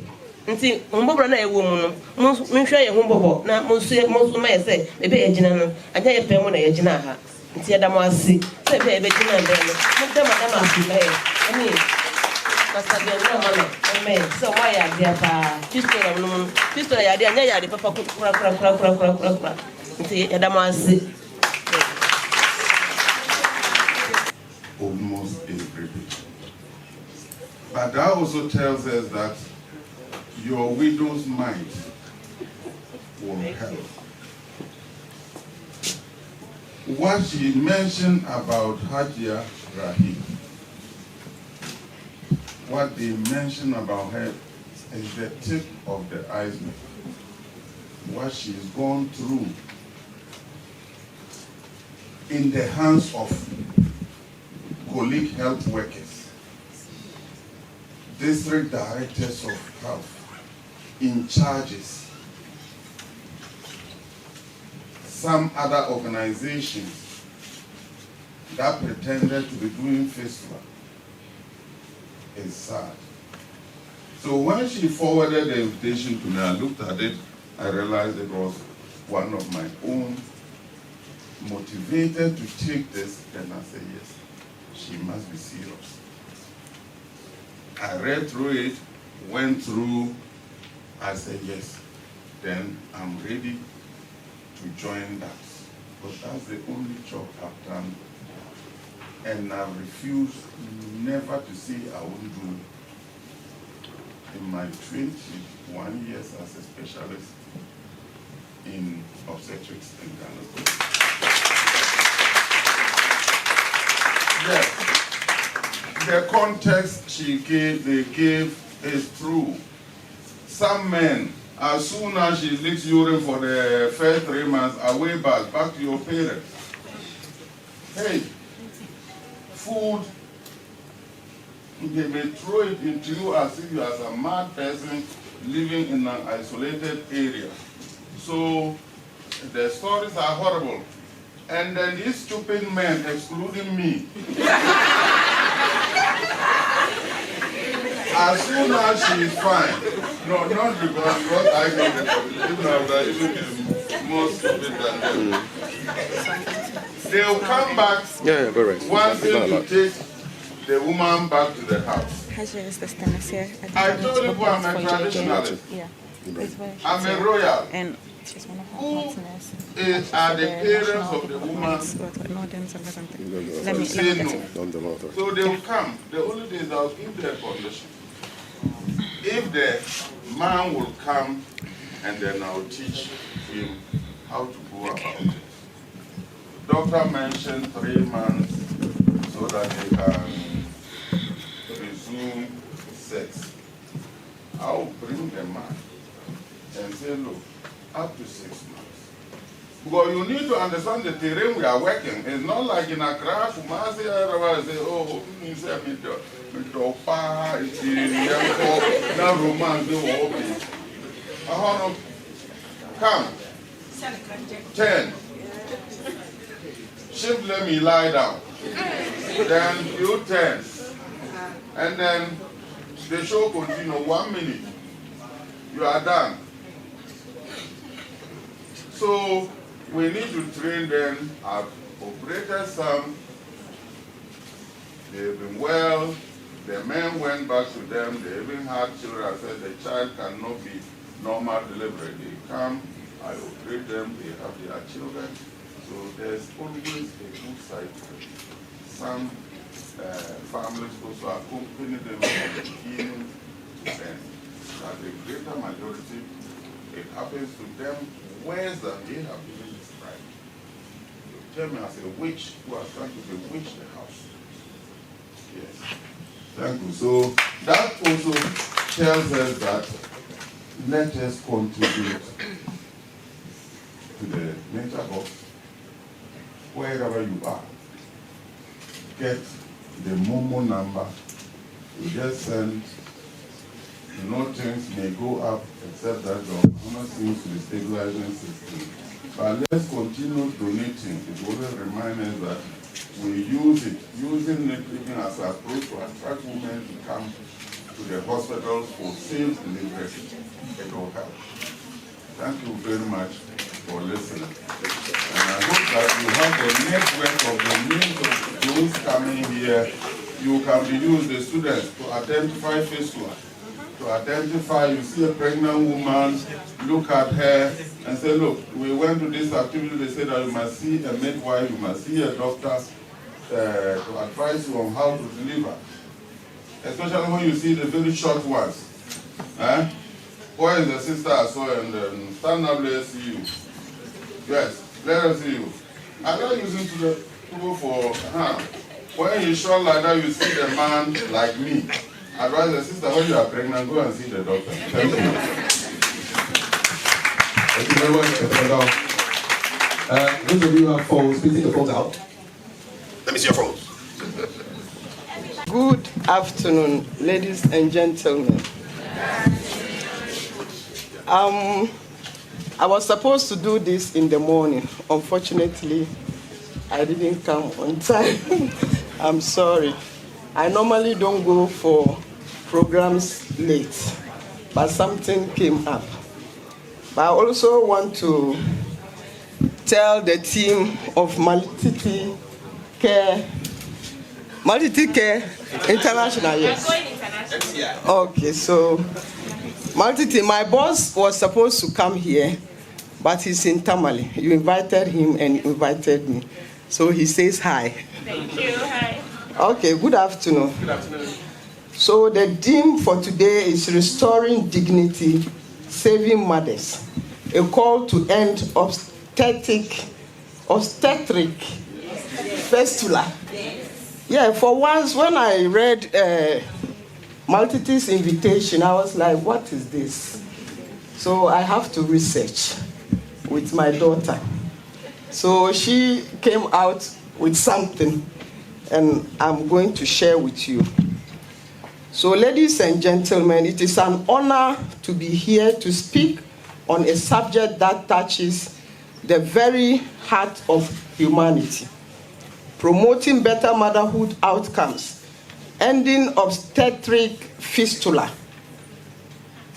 This theme is not just a medical concern, it is a moral call. A call to restore dignity, give hope, and ensure that no woman loses her sense of self simply because she gave life. Understanding the theme, when we talk about better motherhood outcomes, we mean creating a world where pregnancy and childbirth are not life-threatening events, but rather moments of joy. Fulfillment and continuity of life. Every mother deserves access to quality health care, skilled birth attendance, emotional support, and the assurance that her body will not be left broken by preventable complications. And yet, thousands of women, especially in low-resource settings like my mother's here, continue to suffer from obstetric fistula, a childbirth injury that results from prolonged obstructed labor without timely medical intervention.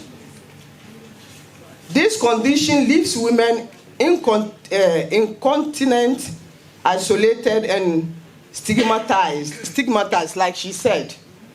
When you have conditions like this, people will not like to even associate with you because of no fault of yours. I'm sorry.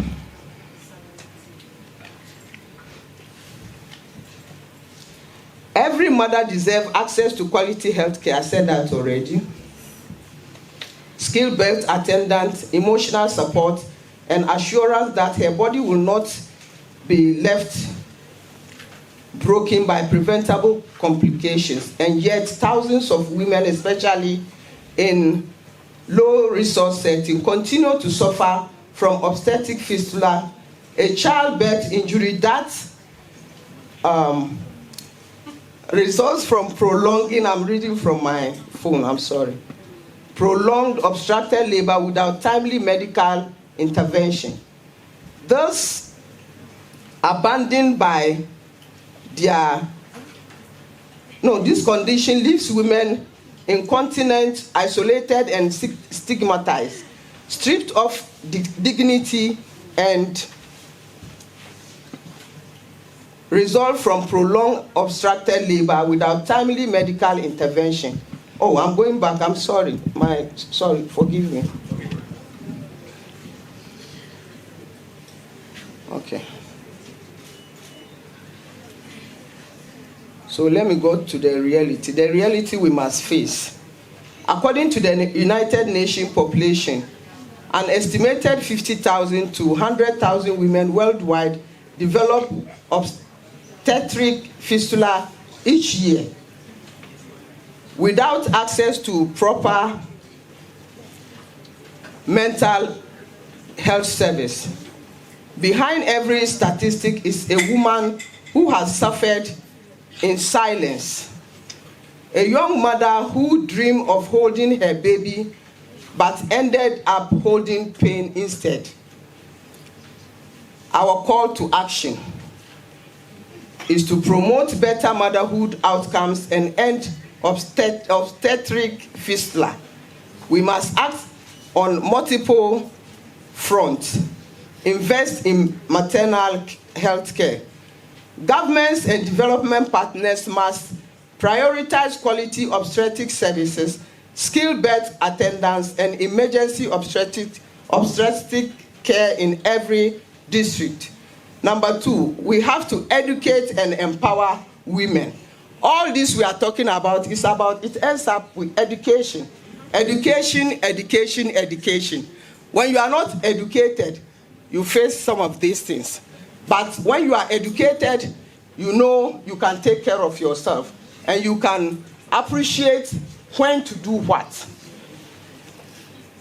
Strengthening community awareness. Traditional leaders, faith-based groups, and local influencers must help break the silence and stigma around fistula, encouraging women to seek timely care, support for survivors. We must reintegrate survivors through surgical repair, psychological support, vocational training, and community acceptance, turning survivors into advocates of hope.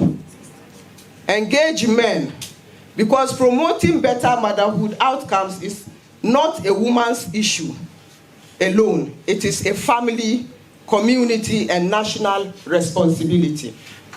A vision of hope.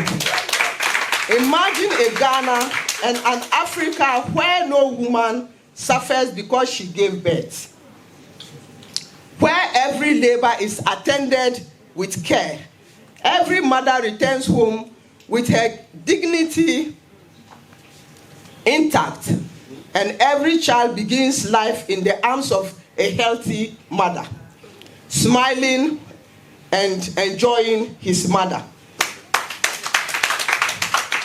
Ending obstetric fistula is not just about healing wounds. It's about restoring womanhood, protecting dignity, and promoting equity in maternal health care. In conclusion, I want us to remember this. When we heal one woman from fistula, we heal an entire community. Let us be that generation that says no more preventable maternal suffering, no more obstetric fistula, no more silence. Together, let's restore dignity, empower mothers, and build a healthier, more compassionate society. Thank you so much. But Kafui, I I am seeing young ladies here. Are you looking at me? Yes. I beg you in the name of God, take your studies very serious, because you are not far from this. I can assure you. When you study hard, you become doctor, you become lawyer, you become nurses, whatever you become, you'll be able to take care of yourself and get the best health care ever. I beg you, from Accra to the north. I know the north, we are vulnerable, mostly. So, Doc, I appreciate the two of you. Madam, your name, please. Madam Rahi, congratulations to you and Doc. You did a yeoman job. So continue the good job. And I'm sure His Excellency John Dramani Mahama, with the Mahama's care, I believe and I am extremely optimistic that he will deliver. And this includes obstetric fistula for women. And this will come to an end, inshallah. Thank you very much. I'm sure we are all enjoying the session so far. Yes. That's good to know. I'm going to chip in. I want to acknowledge our sponsors, and then that's of our media houses supporting us today. We have GCB Bank. They are our main sponsors. As I mentioned them, you have to clap for them. We have Trillium, that's Verna Water and Drink. They gave you the water you were drinking last night. So clap for them. It's not enough. We have UGMC, and we are here today because of them. They are hosting us. We have Cold Sys. They are in charge of generating our website. That is www.maltiticare.com. We have Zay's Kitchen. You see that beautiful snack break we have. I know everybody enjoyed that. Yeah, same here, I did. We have the Northern Development Authority, NDA. That's from Hajia. They actually provided us with a car and then fuel as well. So they need more. We have the Ministry of Health, of course, and then the Ghana Health Service. And now to our media houses, we have GTV.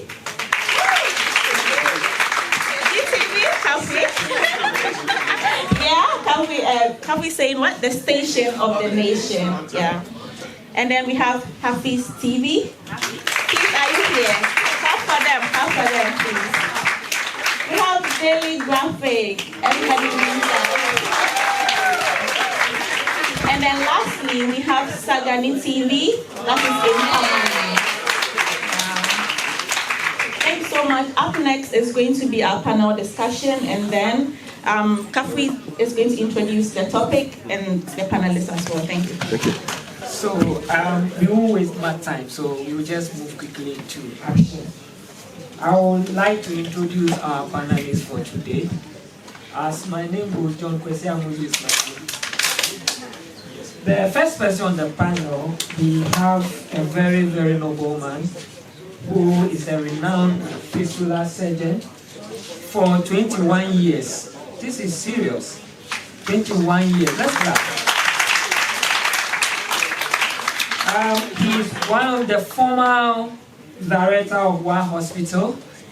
He is also, he was able to establish the Tamale Fistula Center when it was on the verge of collapsing. He's one of the people who is very passionate about the cause of fistula. He has performed a lot of surgeries, that is repairs, of fistula in Saboba, in Tamale, in Waboga, and many other communities. Ladies and gentlemen, I have the singular honor to invite Ms. Dr. Gandao Na Barnabas. Let's welcome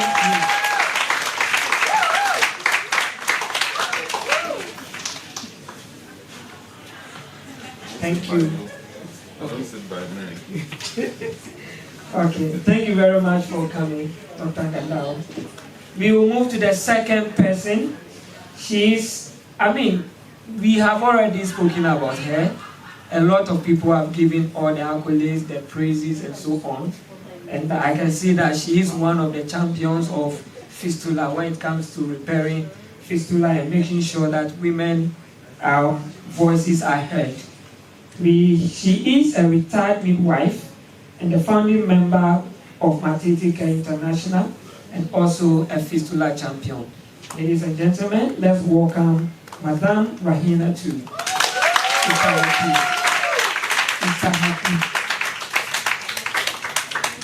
Okay, we will move to the third person. He is also a former technical advisor and government spokesperson on governance and security at the Ministry of Information. He is also a distinguished Ghanaian leader, a scholar, and also an advocate for national development.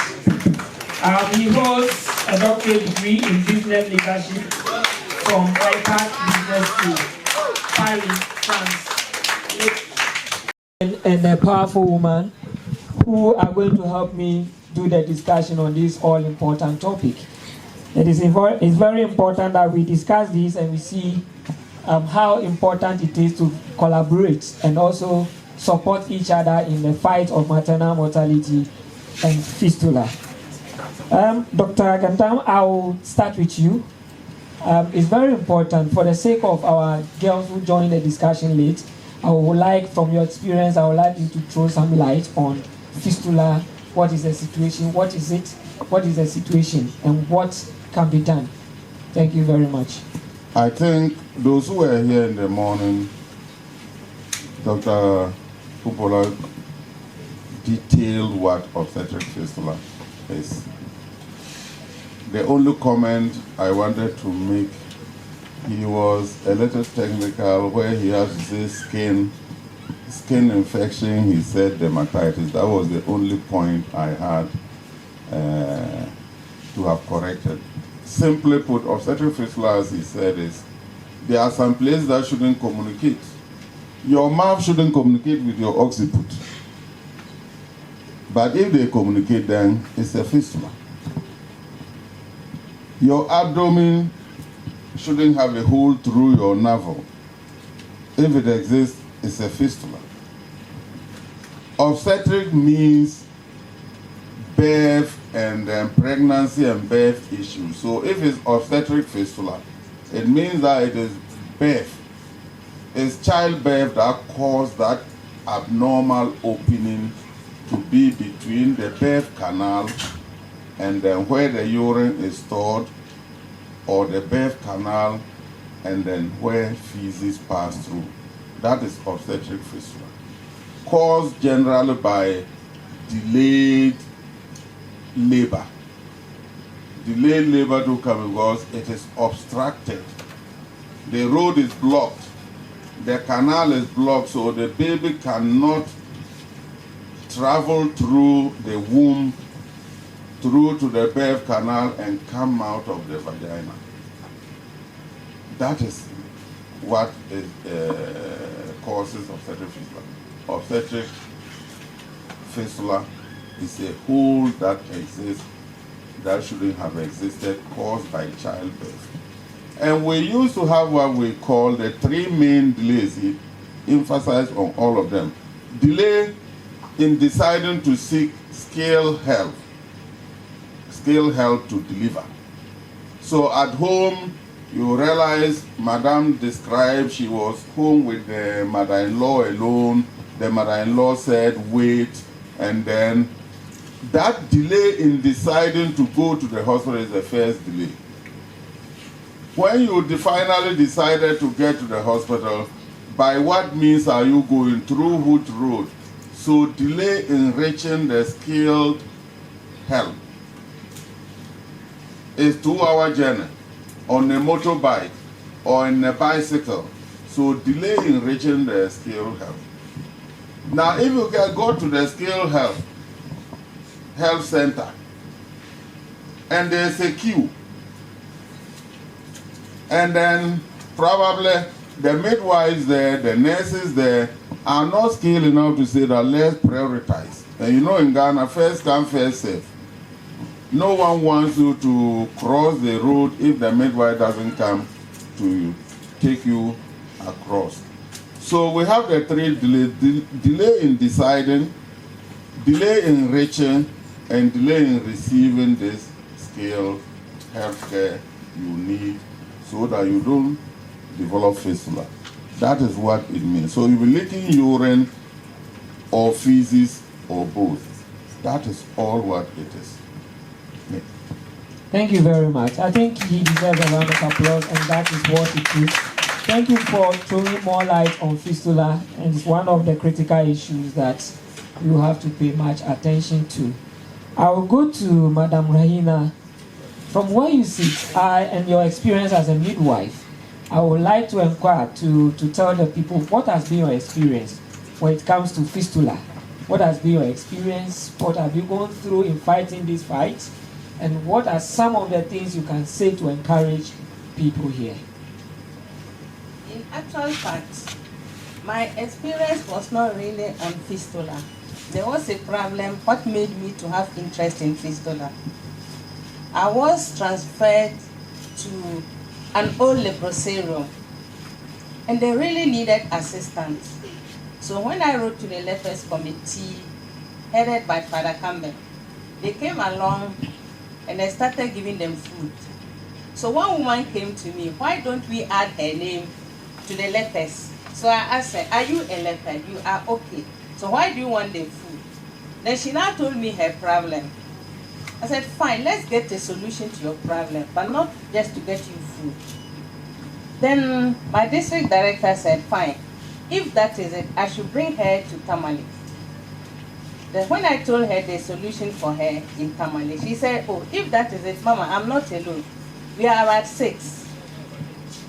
So I said, fine, then they should come. That's 20 years ago.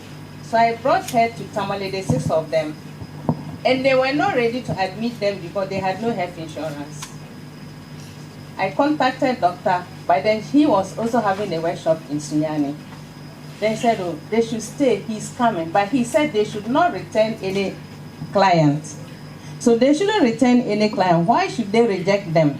They stayed with me for a week. Then I finally sent them to the hospital. That was the reason why Maltiti herself even had the interest to do this. She came home with my daughter. My whole hall was smelling urine. They didn't understand why. I had to tell them. They said, oh, they really wanted to study journalism in the future.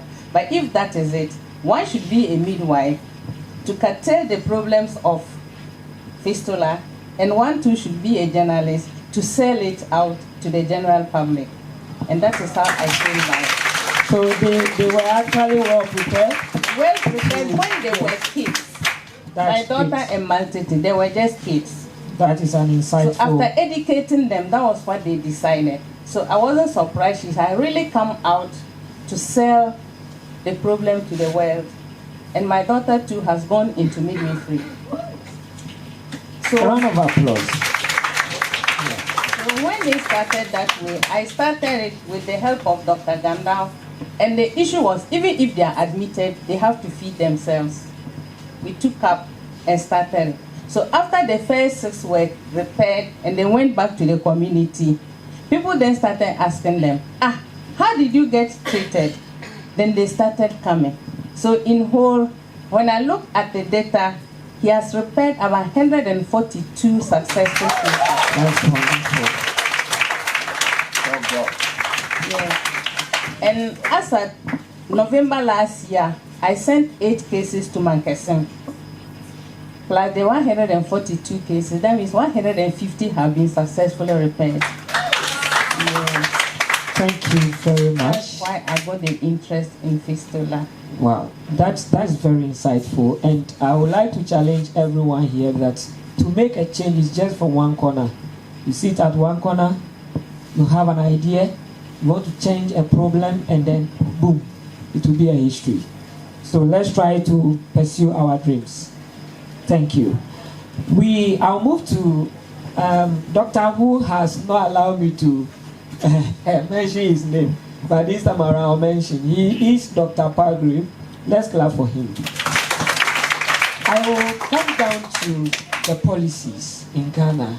I think that since 2008, where the free maternal health care was introduced to be implemented in Ghana, I don't know. I want to ask, do we really have, in terms of maternal mortality, do we really have any policy in existence right now which seeks to address these issues? So, very good afternoon to all of you, and thank you for the opportunity. I want to stand on existing protocols and really commend Dr. David. I think that your presentation was very enlightening. It gave us an opportunity to clearly understand what was going on. The pictures were scary, but it was also very revealing of what our women go through. And also commend and congratulate our two women that are here. Women are the most vulnerable people in this world. I have 5 children. 4 of them are girls and 1 gentleman. And so I'm happy to be here. Obviously, with the urbanity within which we live, I may not have anyone experiencing something like this because of the situations that we are learning. But I think that from a clear policy angle, and I'll speak as a patriotic citizen. From a clear policy angle, with all the things that we are hearing, it will be good for the government to put on NHIs. Okay, and I think that Dr. Khalid was very clear on it when he spoke about the 47% of NHIs that is given to our brothers and our sisters up the northern part of Ghana.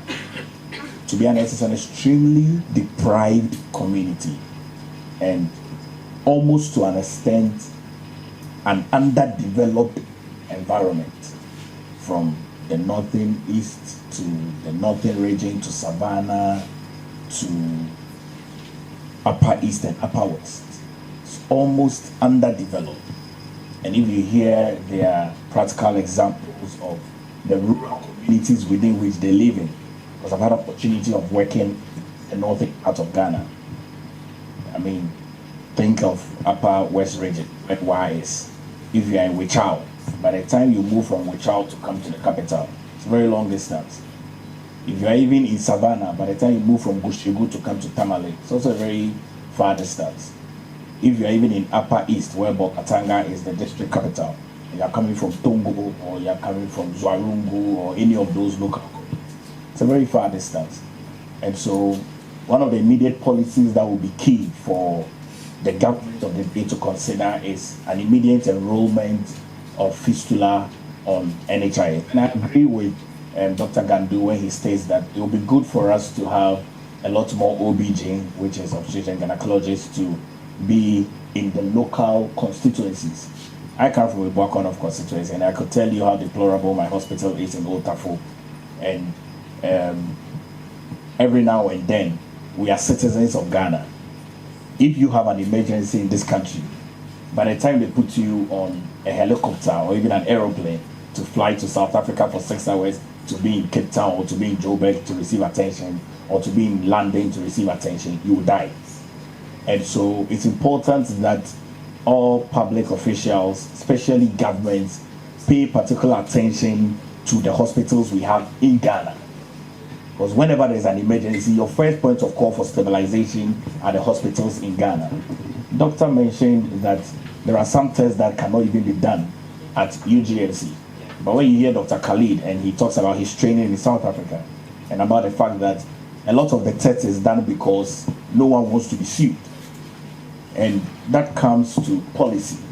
We need to be able to make some good policies that takes our women into consideration. The data is very clear on number of people in this world, and is indicative to state that women are more than men.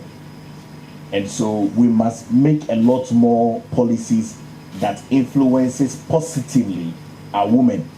And it's not as though you're trying to marginalize the men, but we are aware that it's become almost a chauvinistic environment, and it's important that we champion women platforms. So the first policy for me would be for the government of the day to expand the NHIS and give a lot more attention to OB/GYN fistula. And the second one would be to encourage platforms like this. Maltiti is doing an extremely good job. Extremely good job. Advocacy is key. I think it's a good place to start. I have a very busy schedule. I've been here since morning. I've been stuck on my seat because this is interesting and it's good to be here. So a lot more advocacy is good. And also we need some financial support. So I'm going to ask the doctor how much it costs to do this procedure, because I want to support some people. That's wonderful. A round of applause. Yes. Because I'm thinking, I like the fact that we're able to do the nature box, but I'm also thinking that it will be good to challenge Maltiti a lot more so that we can create another fund that can take care of the procedure. And I want to be able to be part of the people that will donate into that fund. That's wonderful. So thank you very much, Dr. Pagwe, for such a promise and such contributions. I'll move to Dr. Gandao. The Sustainable Development Goals. Goal 3 was very clear on maternal health. Good health and well-being of people. There were goals that the country, as Ghana, also signed on to as part of the world leaders. Ghana was part to implement that particular 17 goals. And when you take the targets, 3.1 of the goal, it talks about how the ratio of maternal mortality, that is 70 per 100 live birth in every country. But when the rep for, Ministry of Health was speaking, she mentioned that currently we are having 300 maternal mortality ratio, 301 or 2 ratio per every 100,000 births. It's quite alarming. Where do we stand as Ghana when it comes to maternal health? Where do we stand?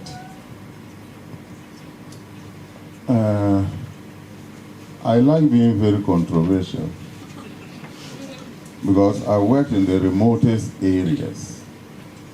And the first thing I must say is that Ghana Health Service data, which it teased out of the DIMS 2, cannot be reliable. I was a regional director, a medical director of a regional hospital. And the chances I had to go in there, I had to call my IT officer to go in and correct it. This same obstetric fistula, when we went 2014 to Pandai for the launching of the Awareness Day,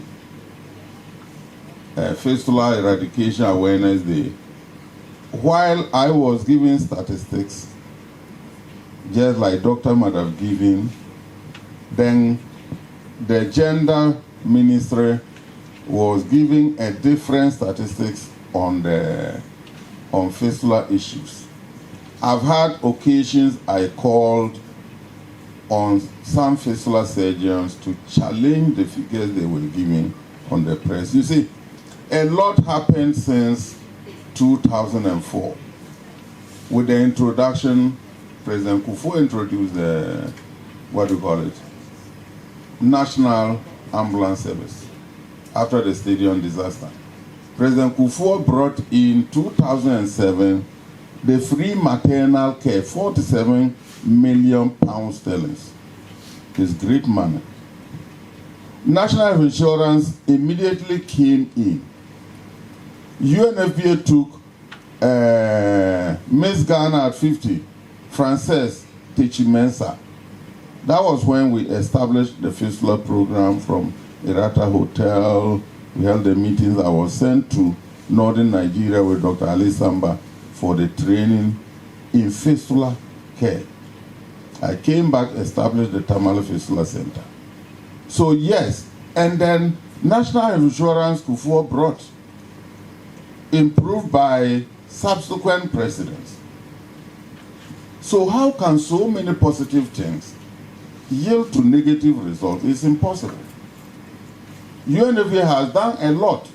I have my reservation with all organizations I've worked with. So there has been remarkable improvement. I do not entirely agree that Ghana's maternal mortality is still hovering at 300 per 100,000 live births. There must be, of course, if that is the official data, accepted by WHO, who am I? A little person in Greater Tamale to challenge that. Yes, so we'll have to take it as such. From you, in your line of work, what are some of the supports you need when it comes to fighting fistula? What are some of the support? And from whom do you think that you need support from? Okay, when it comes to the line of fistula, actually I need support, and I've never gotten support from anybody. It's my personal support, I support them. Because when it comes to transporting them to where the center is, most at times UNFPA bears their transportation. And apart from the transportation, that's all. The rest, they are feeding, their upkeep, and most of the drugs, they mostly prescribe. And some come even looking very pale. Doctor has to transfuse before the repair. So personally, I do it alone. And after the repair, you have to make follow-ups till they are okay. I personally do it. No support from anybody. Anybody. Wow, that is serious. So, if anyone is listening to you right now, who will you be expecting to support in this fight? Anybody who is ready to support. No support from anywhere. And they don't stay at one place. I have to take motorbikes or bicycles, trace them wherever they are, bring them to the community, live with them in Tamale till after the repairs. No support from anywhere. Sure. I will take Doctor, and then I move to you, then we wrap up. I'll call over here. My wife is calling, so I'll call her. Okay. Yeah. It's so part of the process. Let me, you know, you both said that we should respect the woman we are doing, so let me do jolly small. Like she said, and he also asked, so how much is the treatment? When I'm asked this question, I always tell them that the simple operation of 1 hour is less than even $300. That's the operation. But can we convert it to CDs? So times, let's say times 10, that's 3,000. Okay. Doris Nana's tenure, it was more than that. Yeah, so okay. Now a lot goes into moments before the operation and moments after the operation that you cannot cost. Imagine moment before the diapers, the soap, toiletries, feeding, laboratory tests, even transportation. You have to transport even 5. You need a vehicle of their own. And probably a vehicle that the driver is not in the same compartment. Well, we must understand that not everybody can withstand the stench of urine. So, to get a comprehensive course, as soon as you meet a fistula patient, whether she is repaired or not, whether she is fine or not, she is attached to you for life. Well, it's only when you appear. If you go, the first day they'll tell you that she will come. When you go back the next time, you see 10 more that you were not prepared for, and the other 5 you came, their relatives said they won't go. So it is not there nor here, and they need to trust you I can tell you most of the areas I work with, if you get up, you go there alone and check the district director, the public health nurse, the community health nurse, and they will just see Rahi, they won't go. So my everyday prayer is that she stays alive and stronger.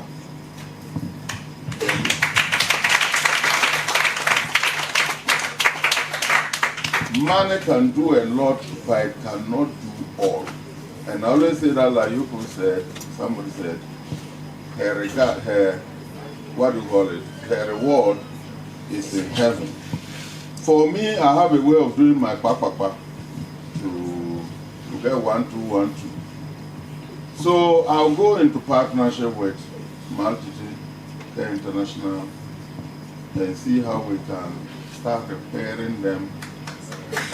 Round of applause. I think this is a laudable idea and going to be a powerful partnership. I ever propose it to other organizations, instead of agreeing or supporting me, they rather black me out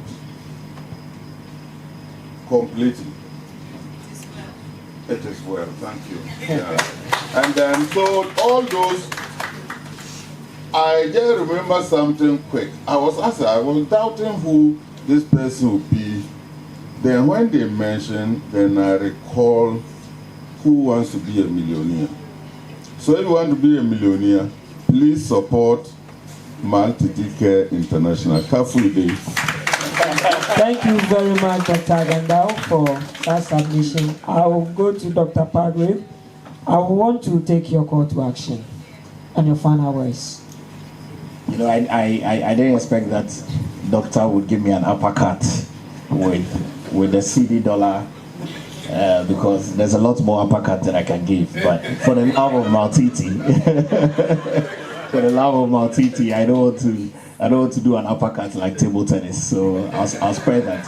But I think that a lot has been said. My real call to action is that we need to stop stigmatization if we are doing stigmatization. Because I know how it feels like to experience something like what you have experienced. I mean, obviously I haven't gone through it, but I know what stigmatization feels like. And so we commend the women that have come out here to be here.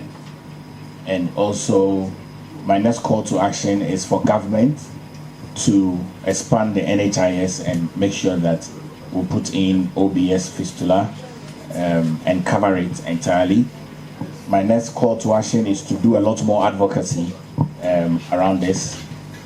My fourth call to action is that myself and my family are going to be part of Maltiti in terms of funding. That's another round of applause. I hope the rapporteurs are taking notes. Yes, we'll support to make sure that at least our mothers are safe. And my next call to action really would be that, I mean, Doc, I think between you and I, we should find a way of equipping all our CHIPS compound and also getting in close proximity. I like what Doctor said because, I mean, OBGs don't deliver babies. And in the very olden days, you could have a small technique where you could easily deliver a baby so that you don't have to go through all these OBS fistula. So if there's a way we can do some traditional training, because I recall when I lived in the US, we came into Ghana with an organization to do extraction of tooth. And it was just a very simple process to extract tooth. And so I do that as well as practice. But if there's a way we can also do processes where people can easily deliver children in the shortest possible time, nurse, I'm sure that would also be helpful. So they don't have to prolong the labor period. But I also want to commend my diaspora friends. I've made some friends with these students, and so I like to commend them. They've been here since morning. They've missed a lot of classes, and so this means this is important to them. My last one really is to encourage Maltiti to bring out a communique. If there are some communique that can be put out, addressed to Parliament, subcommittee on health, addressed to the Minister for Health, and addressed to the government of the day, I think that would be key. And this will be my conclusion. Thank you very much, Dr. Padre. To add to the Maternal Care International, you should also be looking at press release from this moment going on the issues discussed here and how we could move about that. Madam Raina, your last words. No, this is something personal I want to say about handling fistula women. There was the instance where the man decided to marry a second wife because the senior one had fistula. So after the repair, this woman came home looking fine. And the man, as doctor said, came in and the woman accepted him. So that made the second wife to become annoyed, left the northern region, ran to Accra here. So when I heard it, I had to trace her up in Accra, brought her back, and reconciled her with the husband and the rival. So they are very happy now. Yeah. A round of applause to that. That's wonderful. Dr. Ganda, I will take your last words, then we draw the curtains. I think we've been sitting for far too long. And then I just want to thank Maltiti Care International. It's a tedious task you've taken. I want to thank my junior colleagues who have he has given a lot of insight into fistula, and then Dr. Halik also highlighted a number of issues. I think we need to join hands. My last word will be for those who are fighting against fistula, who are fighting to put our heads together. There is always a seeming competition in most issues, which is very healthy if the collaboration is towards the same objective. Other than that, the powers that be look at more critical or probably stronger organizations than the weaker but probably more effective ones. We'll talk behind the scenes and then we'll make things work for the good of the Ghanaian woman, the girl child, and then Ghana in general. Thank you very much for this wonderful evening. Thank you very much. Thank you all the panelists for joining us. Thank you the participants as well. I'm sure that you are taking something home. It is a step at a time. To end fistula, it takes you, it takes me, it takes you to take the messages out there and make sure that you educate someone. If you see something, you say something. Thank you very much for joining.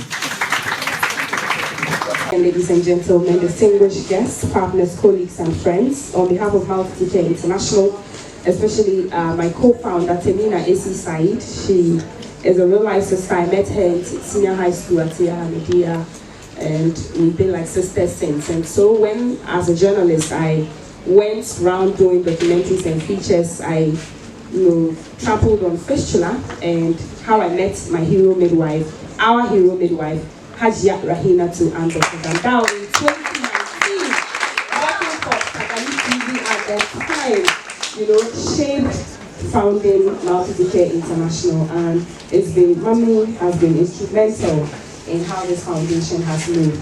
They've said everything about obstetric fistula and how expensive it is. And me, journalists here, our pay is not easy, but so we have to look for money to be able to get service for these women or help them access. Maybe you can transport them to where Dr. Ganda will put together a surgery project. That in itself is something, because I bet you that 40 cedis transportation, some of these women will say they don't have. And their husbands will also say they don't have. And then mommy will tell you about even agreeing for them to go for the service. You want to go and kill somebody's wife and they go under the knife, and what happens, and what happens. It's, a gamut of issues, but dedicated, compassionate people who don't just take from Ghana, but keep giving and giving and giving to Ghana is Mama Rahim and Dr. Ganda, and what I, as a child here, hopes to do one day. So please, ladies and gentlemen, appreciate them for me. Now, this health summit is something that we have been thinking about for a long time, and I always say that, God works in mysterious ways, and they say that networking and opportunities will take you far. Do not give up on that. Be at the right place at the right time. And that's how I met the CEO of GCB. And when I spoke to him about Maltiti International, that it's been sleeping since 2019, and all we do are donations. We come together, Charlie, how much do we donate? Facebook, some of you send 200, I believe in it, I've sent this. We put it together, Ramadan, we buy food stuff, we go give it to the women. Mommy will go with a pickup that we've gotten and all of that. And, the CEO said, wow, this is a worthy cause. This is about a woman whom we all came from. Some of us didn't come from women who ended up with fistula, but we came from women. So this is a worthy cause. And so Ghana Commercial Bank, or GCB now, decided to support and donate towards this summit. So thank you so much to GCB. They are our main sponsor and partner. And then all of the relationships that I've built since 2019, as I mentioned in Sagani TV, Trillium, Verna, when I did the cookathon, supported us with the water and the drink. So thank you, Verna. Also, our guest of honor, let me do the dignitaries. Dr. Grace Ayensu, I met her yesterday. This is a woman who is currently being hounded by GTech. I'm sure you've been following the GTech group. Drop your doctor titles. If you know you are not a professor, don't use professorship. I met the woman one-on-one, and I just fell in love with her brain. She's made up of so much, 5 degrees. She got to America before she turned 18, and she has become a specialist surgeon doing Kayaye in America. The woman has built herself to, the points that she is, and I was so awe-inspired by her. I wish she would be here today, and she wished she would have been here, but the minister had reassigned her to another program, and so she sent a rep. So thank you so much to the Ministry of Health. Thank you to the host institution. When we talked about fistula, we wanted Dr. Gandao to come. We wanted presentations and all of that. And UGMC, we got recommendations that we could get Dr. Kupwalo to do the presentation for us. So please, let's thank Dr. Kupwalo for all the information that he shared. Thank you so much, Doc. Mrs. Shamima Muslim, as a young girl in Tamale watching TV, good morning, Ghana. I am Shamima Muslim. You send shivers down your spine, goosebumps. I want to be there one day. My father would say, journalism, there's no manual, old papers. But she has inspired me to be where I am today. And I'm so grateful that Shamima was able to be here to be part of this. So thank you to her, even though she's absent. Dr. Halik Mohammed, being the medical doctor, heard about this and decided to also come through his weight. Dr. Evelyn Abaya Isa, my very good sister, that I made in TIMAS. Also, who works with her, Nasra, brought her. Thank you so much to the Traditional Medicine Practice Council. Hajia Jamila to Ibrahim. Thank you. Yes, you love her. She's gone. I MC the late Dr. Mutale's program in Tamale, and since then, Hajia has always done so much for me. I don't know her from anywhere, but she's always supported me. I'm so grateful for that grace and favor. So thank you to the Northern Development Authority. Dr. David, I mentioned, Mrs. Efwagate, who is the GBA president, wished to have been here, but she's not. Dr. Palgrave Wachidankwa, who just left, former technical advisor and government spokesperson. So our sponsors as well, as I mentioned, GCB Bank, Trillium, UGMC, Coltis, who are hosting our website, www.maltiticare.com. Please go on there. Every information you want is there. Zay's Kitchen, I beg your pardon, Northern Development Authority, Ministry of Health, Ghana Health Service, and NDA for giving us the car and fuel. So these are the heartfelt gratitude that I want to give her. Thank you so much. The Director General of the Ghana Health Service sent a rep. They confirmed last minute, but they made it here, and I'm so grateful. We are so grateful as Maltiti Care International for them. Let me just add our survivors. Our survivors. You see, online bullying even, how do you handle it? You are unblemished. You may not even have anything, but you may question your worth. You may question that, hey, are you truly not making sense? That somebody can just take some one Ghana data and talk anyhow to you on social media. Imagine being in a health condition like this, where you have to go for occasions, do you know how much an adult diaper costs? Because you can't go for an occasion. How are you going to go amongst your peers? It's nothing pleasant. No human being should go through that. So the fact that they have survived that and they've become champions, and we hope that they, help reach more women with us so that we'll be able to stem the tide. It is possible to end getting obstetric fistula in Ghana, isn't it? Yeah. It is possible. Yes. It's like driving malaria away, and how now people are using mosquito net for garden and stuff like that. Because yes, but it's possible. How bad was malaria in the past, right? It is possible. The roads get fixed. The CHIPS compound get good ambulances. Poverty, which will take a while to eradicate, but, more empowerment initiatives. Nature box. It is possible to end obstetric fistula, let's say by 2030. It is possible. It is possible. Because there are a lot of other maternal health issues that we can tackle. High BP, all the medical terms, postpartum depression. Why should we still be battling with fistula in 2025? You hear of them a lot in northern Nigeria and Burkina Faso. It's sad. It's bad. Hopefully, we'll get there. It is possible. Thank you so much to them, and so thank you to our survivors. Let's hear it for them.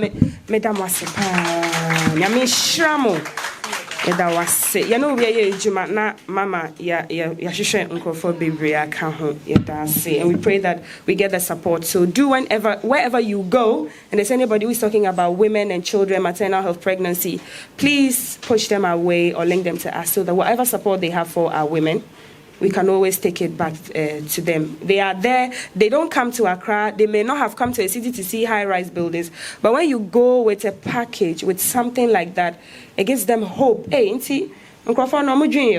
ask Mommy, when we go there, Mama,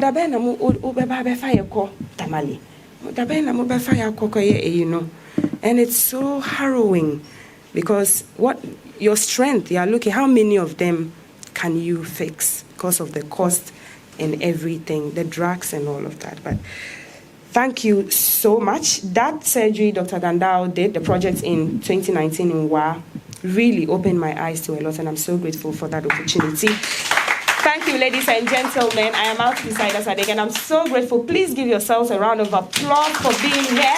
You registered, you decided to come, you pick your churches, your Ubers, whatever. Thank you. I'm grateful. Now, Ms. Brenda, please. Over to you for the adolescent talk just before we close. Let's welcome Ms. Brenda. She has also an initiative called Brenda Initiative. Yeah, good afternoon. I'm going to keep it very short because I guess we are all tired. You're not tired. Okay, so I'm just... Hello. So I'm just going to give a little enlightenment, okay? As we can see, majority of us are adolescents, and actually maternal fistula starts from this age. Most of us are in school and we are exposed to peer pressure.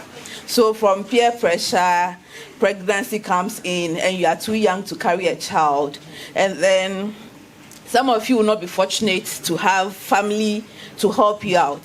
Some of you would end up being single mothers at 17, 18, and then you become unfortunate to have a fistula.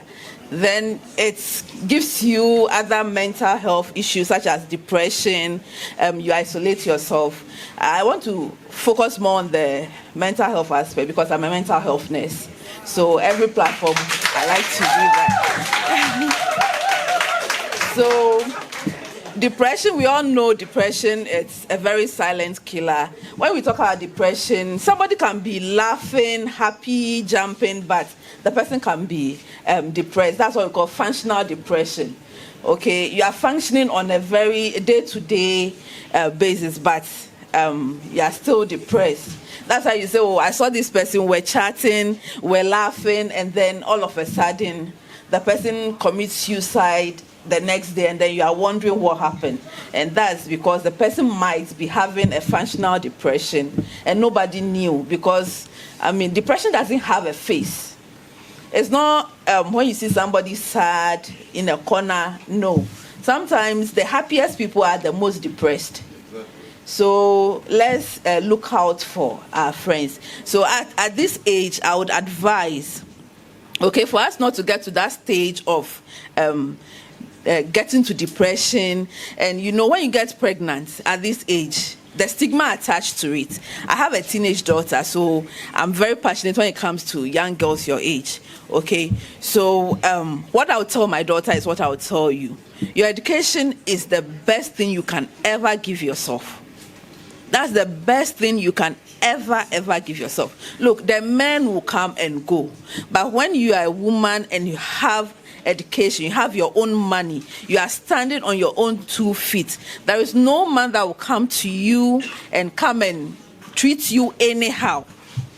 They will come with the sweet words, I'll buy you this, I'll do this, I'll do that, but most of them will not fall through. Okay, they just want to have a go at you. After that, they move to the next girl. But if you are working and you have you've gone to school, you've come out, you are working, you have your own job, there is the caliber of person that will approach you. The person will even think twice, and that one also gives you room to have a better health care, because you can afford it. But imagine at this age, you don't have most of you don't even have bank accounts. You don't have any of that. You don't have any savings. You get pregnant, you develop fistula, and then because of the stench, your family throws you out. Where do you go to? Who do you fall on? So these are all the things you should think about when you are trying to, these boyfriend, girlfriend things. And studies have shown that until you are 25, 26, your brain is not fully developed to handle emotions or relationships. So if at this age you are doing boyfriend, girlfriend, keep it at the back of your mind that there is fistula. It can happen to anybody at any time. It doesn't matter whether you are in the north or you are in the south. It can happen to you. And when you are young, you are even more predisposed to it. So let's take care of ourselves. Let's take care of our mental health. If you have any issue, now I think most of the health centers have mental health units. Just walk in there. You don't have to pay anything. Just tell the nurse, I have a problem. Can you help me out? The nurses are there to help. We have wellness clinics at most of the facilities. They do counseling. If somebody is abusing you physically, verbally, psychologically, go there. Talk to somebody. We have social workers that are working now that can help you. You go there and the needed help will be given to you. Okay, so that's a little I have to add. Thank you for coming. Thank you for supporting. I think that congratulations are in order to Maltiti and her foundation, the Maltiti Care Foundation, for taking such an important social issue. The issue of obstetric fistula is indeed a devastating condition that no woman has to live through. The indignity of it, it's very sad and unsettling. And today, during the presentations, I think we all realize that a lot of women are going through real difficulties. So for her to highlight the campaign, I think we all support, and government is in complete support of, citizen actions like these that also help us address very serious social matters. And for me, we all need to support the idea of the nature box, where we contribute to providing some ease to expectant mothers, whilst we encourage them to also take their antenatal service attendance very seriously. Because if they do, and if they have some existing preconditions that might make them experience fistula, it can be helped, even before they deal, they go to put to bed and manage the process. So let's try to prevent it as much as we can. But the bigger conversations are also the harmful cultural practices that predispose some of these women to fistula. So the issue of female genital mutilation is one. The issue of early marriages, where the young girls are really not well developed to be able to carry pregnancies and have them full term. And so, in the process of delivering that child, there's some obstruction and it can lead to fistula, as we have seen. So it is a cause we support, and we will encourage all of us to give it our best support. I am Maltiti Sadiq. I'm an award-winning TV presenter with Ghana Television. I own an award-winning charity foundation, Maltiti Care International, of which we're here today to launch our first maternal health summit and also a Nature Box initiative for vulnerable mothers, women and girls. Tell us, what inspired you in this initiative?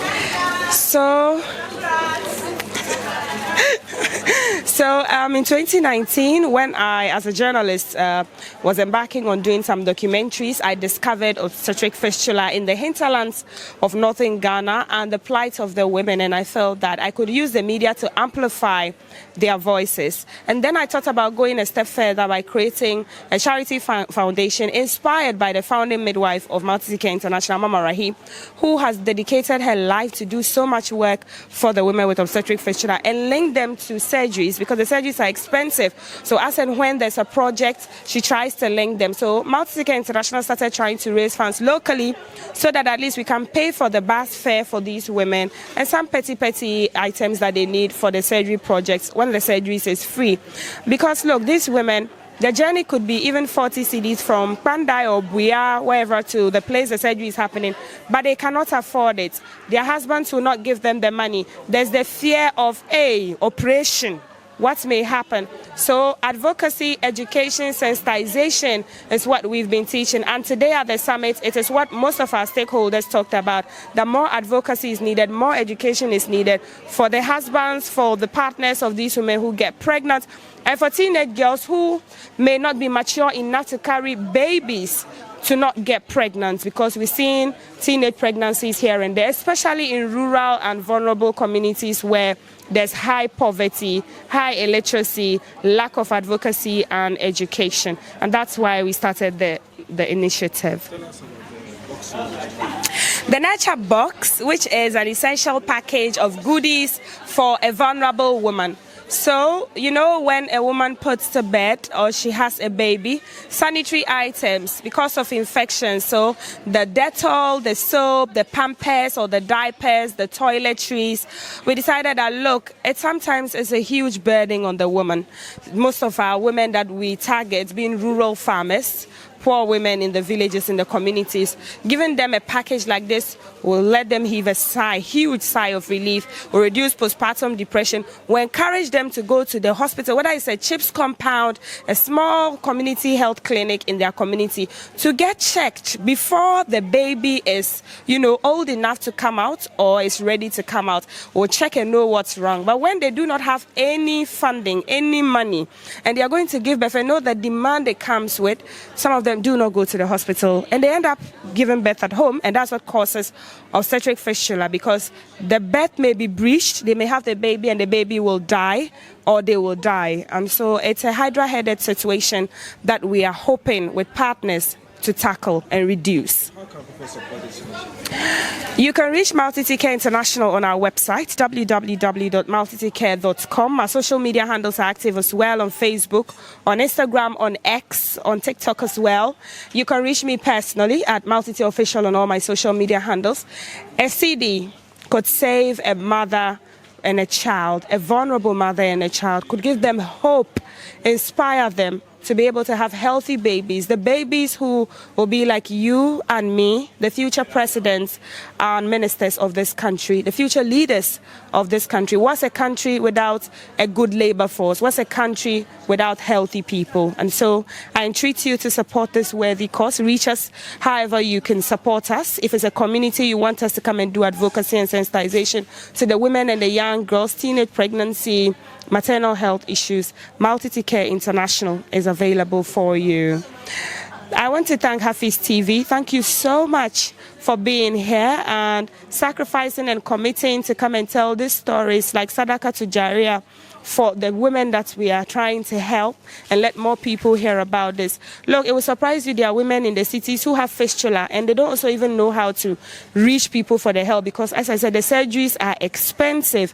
And so with media coverage, it goes wide and more people hear about it. And I know the viewership and listenership of Hafiz Times TV. And so I'm deeply grateful for this commitment and this support. To all our partners, GCB Bank gave us funding.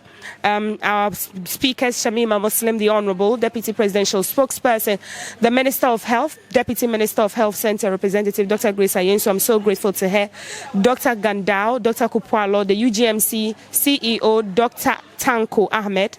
I'm so grateful for all the speakers that passed through to grace this occasion. And again, Shamima Muslim for launching the Nature Box and the donations that we made so far. I believe we raised close to 4,000 cedis for the Nature Boxes. And so a box is 500 cedis. We have purchased 10 already. And so we're going to do more and then take them to, let us know if you want us to come to your community. Maybe there are some vulnerable women crossing a river just to get health care. And this could mean something to them. Thank you.